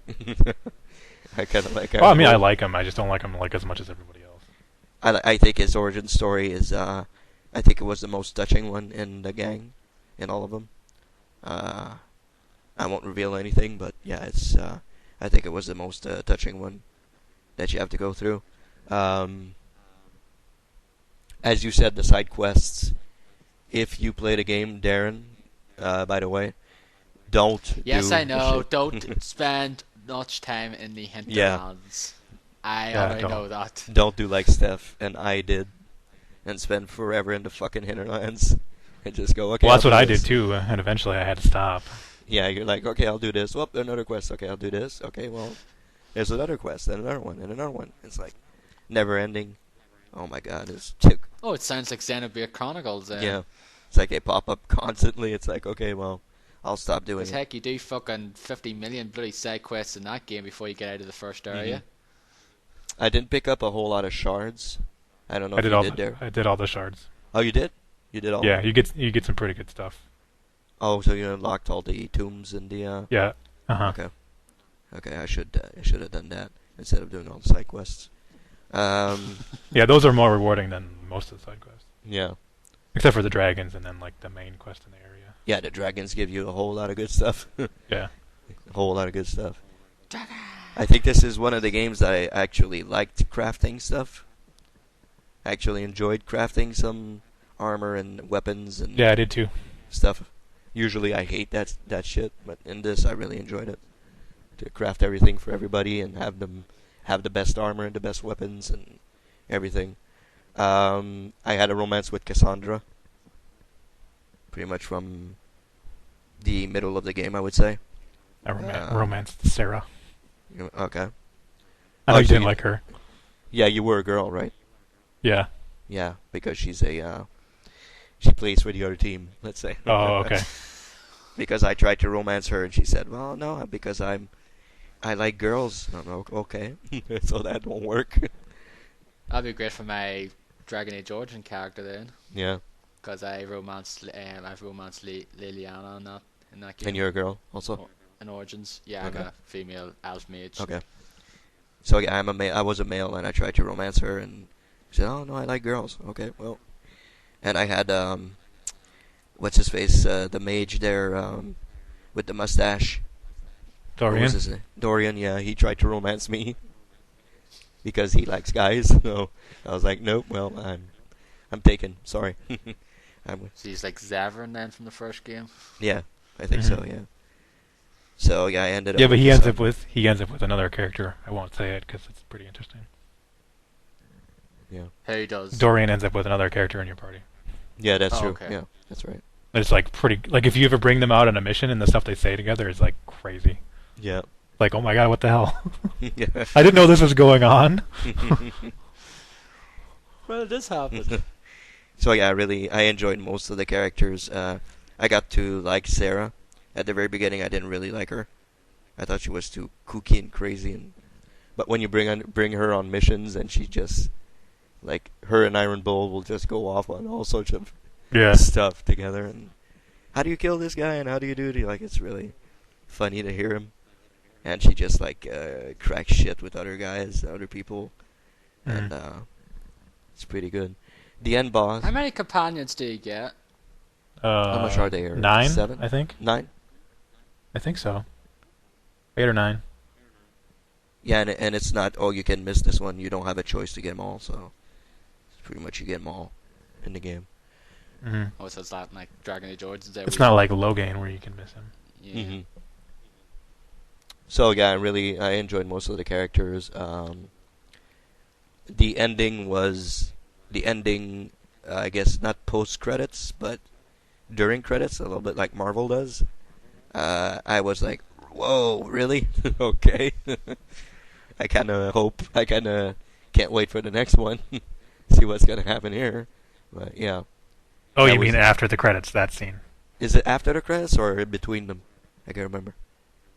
I'm pretty sure it's after the credits. You could be What are you okay. talking about? I don't think there is any. I think it's just the post credits. So Yeah, what happens after the credits, I was like, wow, okay, this is going to be cool. This is going to be really cool. I actually thought it was Yeah, I had gonna a happen. feeling. I had a feeling that there was something up with that character. Yeah. Yep, me too. I know what. I mean, I like the so- character, but I had a feeling there was something. I did too, yeah, I did too. When you save his soul, his ghost soul companion, His- whatever. Yeah, his friend who was a Yeah, spirit or a demon or something. yeah. He's just talking about this because he just want to go play. it Yeah, now. it's a really good game. But yeah, I mean, I won't go on to... Well, Origin. I still think Origins is better. Yeah, well, I mean, well, I didn't spend a whole lot of time with Origins as much as I did with Inquisition. Probably I would think the same thing, but I really liked Inquisition. I really thought it was a great, great game. Looks great. For the most part, some parts don't really look that great, but for the most part, it looks good. So yeah, that's my game of the year, Dragon Age Inquisition. So go ahead, Aaron. It'll probably might be end up being my 2015-2014 game of the year. So As long as you don't spend like 30 hours doing side quests like I did. Yeah, don't do Yeah. that. Yeah, that's pretty much what I heard though. Like everyone's saying, don't do the don't spend too much time in the hinterlands. Mhm. That's pretty much like rule number 1. Go in, do what you have to do, and get out. Yeah. Okay, just level up to certain level and then just said fuck this. What level did you finish, Derek? Just one more. 24, I think. Really? 24. Really? Okay. Yeah. I finished at 22. 22, yeah. What's the max level? 30? There's none, I think. Oh, I read online that there's no soft level cap. So, because I forget what I think I'm level 17 now. is there supposed to be Origins. some DLC besides the multiplayer stuff? I don't know. I haven't heard anything. Yeah, me neither. I hope. I mean, it I is. I'm would, sure I they'll would probably play will it. do. I would play Of course. They probably will do DLC. Man, I hope so. They didn't have a season pass or anything for this now, No, did they they? didn't. Don't think they did. I don't. No. No. No, I don't think EA. Does EA do season pass? No, they used to, didn't they? I think they don't I don't anymore, think they. right? No, that's just Ubisoft and ones like that do Mhm. that. Mm-hmm. But yeah, I'm gonna enjoy that game when I get to it eventually. But I want to finish Origins first. Mhm. I really like Origins anyway, so I'm trying to finish it first.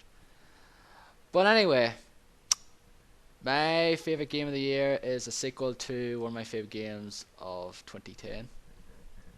If it wasn't for another sequel that came out that year, it would have been my game of the year 2010. I don't think this game. I couldn't believe this game was actually being made because I don't think there was going to be a follow up to the first game.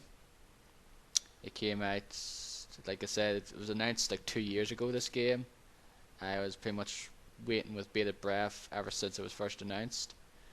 It finally came out this year, and it did not disappoint. I absolutely love this game. Got a 10 on Platinum GameSpot. Games, yeah, the first 10 in 4 years. Which first 10 in 4 years, which since the game that was actually my game of the year back in 2010, which was Super Mario Galaxy 2. It is of course the Platinum Games own Bayonetta 2. Now I am a big fan of Platinum Games. I love the Platinum Games, so I do. And this Bayonetta, to me, the two games are the best they do, are the best in show, and best of their group pretty much, because they're just absolutely love the whole gameplay, the style of it though, just the absolute crazy over the top nature that happens in this game though, like just some of the set pieces and sort of epic boss battles you encounter though, just the slick, witch time, the gameplay, just stylish, just finesse, just absolutely spectacle fighter, spectacle, action adventure, like hack and slash game, whatever you may want to call it now, character action game or whatnot. It's just fantastic work. Story in it is just you don't play this for the story. It's a stupid story anyway, revolving about Lumen and Umbras and this boy, and pretty much know what his deal is. He is pretty much an annoying character. Dan Riker, quote unquote, loves him, meaning he hates him. And like I mentioned to Derek though, like he didn't care too much for the quick time stuff in the first game, and pretty much you can rest assured there's pretty much none of that really in this game.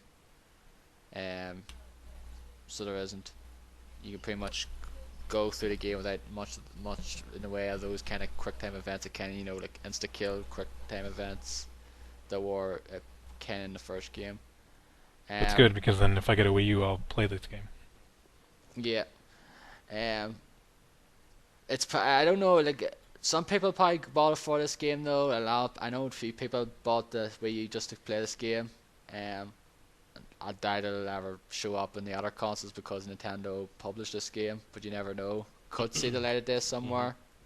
I personally would like it to see elsewhere because to get more people to play it, because Wii U doesn't have a big audience, and this game deserves to be played by more people in my honest opinion because it's just a fantastic game. Yeah, I kind of want to try it out myself, so yep. Yeah, like you enjoyed Devil May Cry, Yep. so you did. This is like better than that game. Wow. Okay. Like it just leaps and bounds. But get Bayonetta, and it comes with Bayonetta. If you get like the thing edition, it comes with the first Bayonetta. It's just fantastic as well. Like hopefully they do one. I doubt it they'll ever do one though. But if some miracle they actually release the Bayonetta collection or something on Xbox One or PS4, get it and play them. They're just absolutely fantastic games. So. Only part, the thing that's not great so is the final boss is not as memorable as the first final boss in the first game, because the final boss in the first game is one of my favorite boss battles of all time. It is pretty awesome. Go online if you want to see it because I love it. But yeah, Bayonetta 2 is my favorite game of 2014. Okay. And I like to much see what Darks is because I don't think I have a clue what it is. Yeah, me neither. I have no idea. Yeah, I don't. Neither of you have played it. I know that. I don't think very many people have played it in like the video game community. I think I have an idea now. I don't know. I really, really like playing the game, and it's a lot of fun. And I would even say there are some aspects of the game that I find comparable to Dark Souls, in which you would be very surprised by. Not because of the mechanics of the game, but because of the difficulty of certain things. And then when you finally finish, like if you beat the boss, like say in Dark Souls, it's like very, very rewarding. Like it's like that feeling of like relief and like accomplishment. Like that same feeling I felt in this game, which was I had no idea that I could feel that way about a game such as this. I think Darren probably has an idea what it is now. I think I do have an idea, which I'm actually quite surprised at So- what it is. You know, this was a weird year. Like there wasn't anything that like really stood out as like Yeah.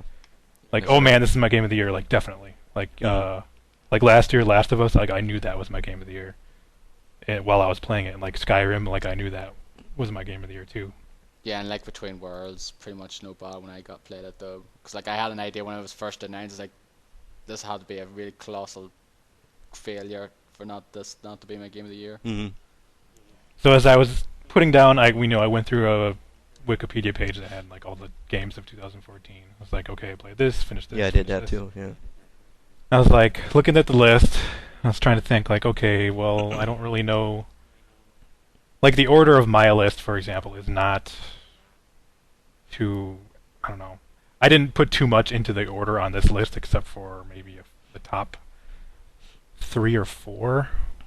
Like the last. My top 5 was pretty much set though. For like this, I was just trying to, like 10 and 6 could have gone really Anywhere. anywhere. Yeah, that's pretty much what I am with several of these. But I just thought, what game did I have the most fun with, and what game can I see myself playing for a long time? And this game, I really like it. I don't really have any problems with it. They're constantly updating it. They're adding to it. And I like it so much that I now have a Japanese version of it. Yeah. Because I won a contest on a guy's YouTube channel. He was giving away a Japanese account that had like a whole bunch of these rare characters. And even though you don't need like it's in Japanese, so obviously I can't read like the menus and stuff, but I know how to play the game, so it doesn't really matter. And that game is Monster Strike, which is a mobile game for iOS and Android. Fuck yeah! It's kind of like, I don't know, air hockey or pinball. Like you have a team of 4 monsters, and they're all different elements, like fire, wood, water, light and dark. And each one has their weaknesses. And like when you first start the game, it looks like all you do is just like fling them around and they just bounce off the walls and like hit the enemies. I mean, that's true, but that's like the very, very beginning when they're just kind of teaching you like the very basics. Like eventually you'll get to different obstacles where like one entire wall or even 2 entire walls will be like filled with fire, and if you hit that wall, you take a ton of damage. Or there'll be around a boss or around one of the monsters that you're fighting, there'll be a gravity barrier, and if you go into that, you slow down like considerably to the point where you can only hit somebody like once. And what you want to do is, bounce in between enemies as much as possible. And then bounce into your other characters that'll activate their bump combos, and like each one has a different ability. Some of them have lasers that go vertically, some of them have lasers that go like in an X, some of them just have like a big explosion that goes around them. Some of them shoot out homing missiles that go track down enemies, and they're constantly like introducing like new things like that. Like there's mines. Like if you go over the mine, you'll take damage. But there's some characters that have abilities that counteract that. So you want to build a team to go into those certain dungeons to counteract those obstacles. And there was a dungeon that was released recently in the U.S. for the first time called, they're calling it an impossible dungeon. So they have There's like normal, hard, savage, extreme, and then impossible. Those are like the difficulties. So impossible is the highest. It takes 60 stamina, and if you die, you can't continue. Normally what you can do is you can spend an orb, which is like their premium currency, to continue. But if you fail at this one, there's no way to like pay to win. You can't just pay to win on these dungeons, which is really cool because most of these like freemium games, like all they do is just want you to like spend money to keep to get more powerful, and that's not really the case with this game. Like it's not gonna help you a whole lot if you're just constantly like running the hatcher and stuff, because a lot of the monsters you have to get through these dungeons. So this impossible dungeon, it was called I forget what, World Creator Izanami, I think is what it's called, but the actual boss is Izanami. It's like this fire type. So ideally you want to bring all water monsters, because you take 30% less damage and you do 30% more damage to them. And each like enemy in that dungeon does like just a ton of damage, and you need to know like when to, like you need to know how to aim properly so you don't hit like damage walls and gravity barriers and whatnot. And you need to know when to stall to get hearts, which will refill your health, or to increase your strike shot. Your strike shot is like this super move that each character has, and each one takes like a certain amount of turns. So like one of my characters, it takes 12 turns to get a strike shot, one takes 26. So sometimes what you do is you just stall, like you just bounce back and forth without hitting anything, so that it'll increase your turn count. So I didn't think I could defeat this boss because I didn't think I had a good enough team. Like they recommend certain monsters that I don't have, and they're like top tier, and I don't have them, so I had to use, I don't know, like the next tier down or the next tier down from that to do this dungeon. And first time I tried, I died. So I was like, okay, well, I'll try it again, in a couple hours or whatever when my energy refills. So the second time, not only did I finish it, I speed cleared it, which means you defeat the boss in a set number of turns. So I think the speed clear on this one was like 26 or so, I don't know for sure. So if you don't defeat the boss in 26 turns, then you don't get the speed clear bonus. So I finished it, I did a speed clear, and I didn't continue, which means I didn't die. Normally you can just continue if you die. And I was like so excited, like I didn't think I could do it. Like I thought, no way, there's like no way I could do it by myself. But I did it, and it was just so like exhilarating. It was like finally beating Artorias or something in Dark Souls, like a really difficult boss fight like that, and you finally finish it, and it's so exhilarating. It's so exciting. And plus, I also got the monster from the battle, from the dungeon, which is one of the best monsters in the game. So it's really cool, and like that's a monster you can't even get like if you just pay to win. Like you can't get that. So I don't know. Isn't this like a co-op game or something? Yep, and that's another thing about the game is that a lot of these free-to-play games, they're either PvP or single player. But this game you can play co-op with up to 3 other people, so it's 4-player co-op. Yeah, the thing is, though, I know you sort of sent me a few invites, but the problem is it's not available here. Yeah, I didn't know that. That sucks. The nice thing is you can take turns hosting dungeons. Like only one person has to spend energy to do the dungeon. So you can like do, if you had a 4-player group, say, one person could to do a run on dungeon, and then the next person could host it, and the next person could host it, and you're not spending your own energy, which is really nice. So if you have a good group, you can go through and do runs on, if you're trying to power up somebody or max luck somebody, or you can just keep on going. And, it's really nice doing the co-op.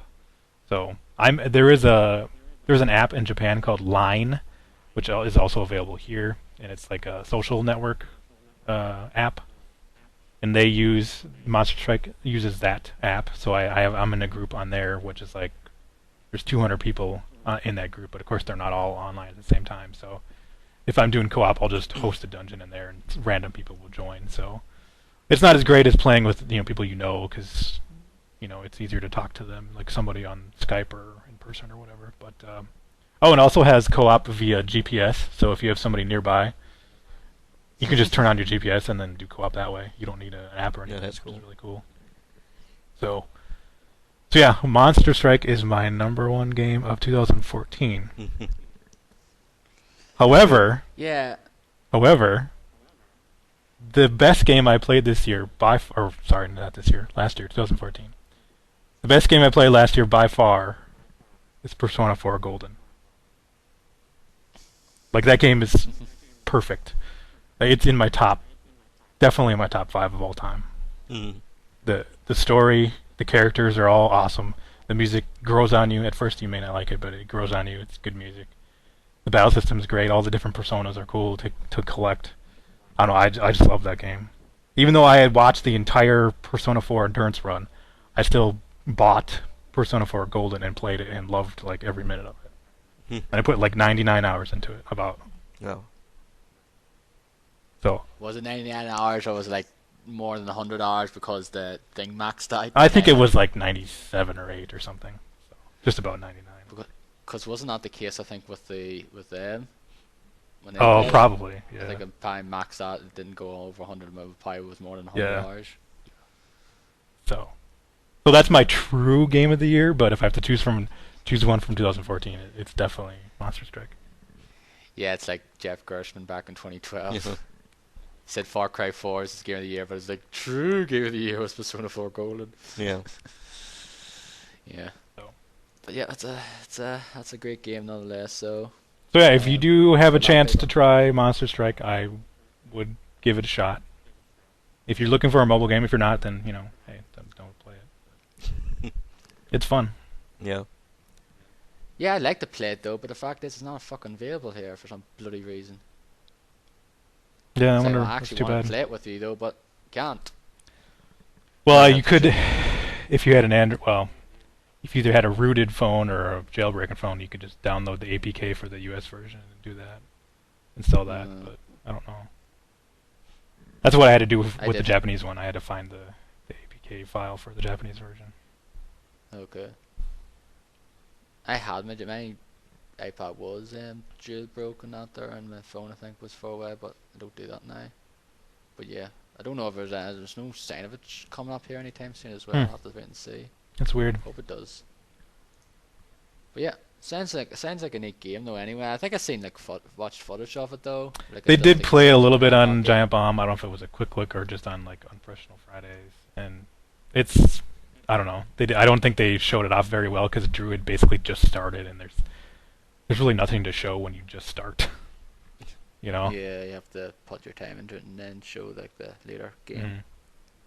But yeah, that is it. We've gone on for far longer than I thought we would. Yeah, pretty much. We've gone for My about chicken's ears are. 4 plus 8 hours. So yeah, I ramble on. We ramble on. You do. Too long. Yeah, I did. I keep tangents and I'm still going on.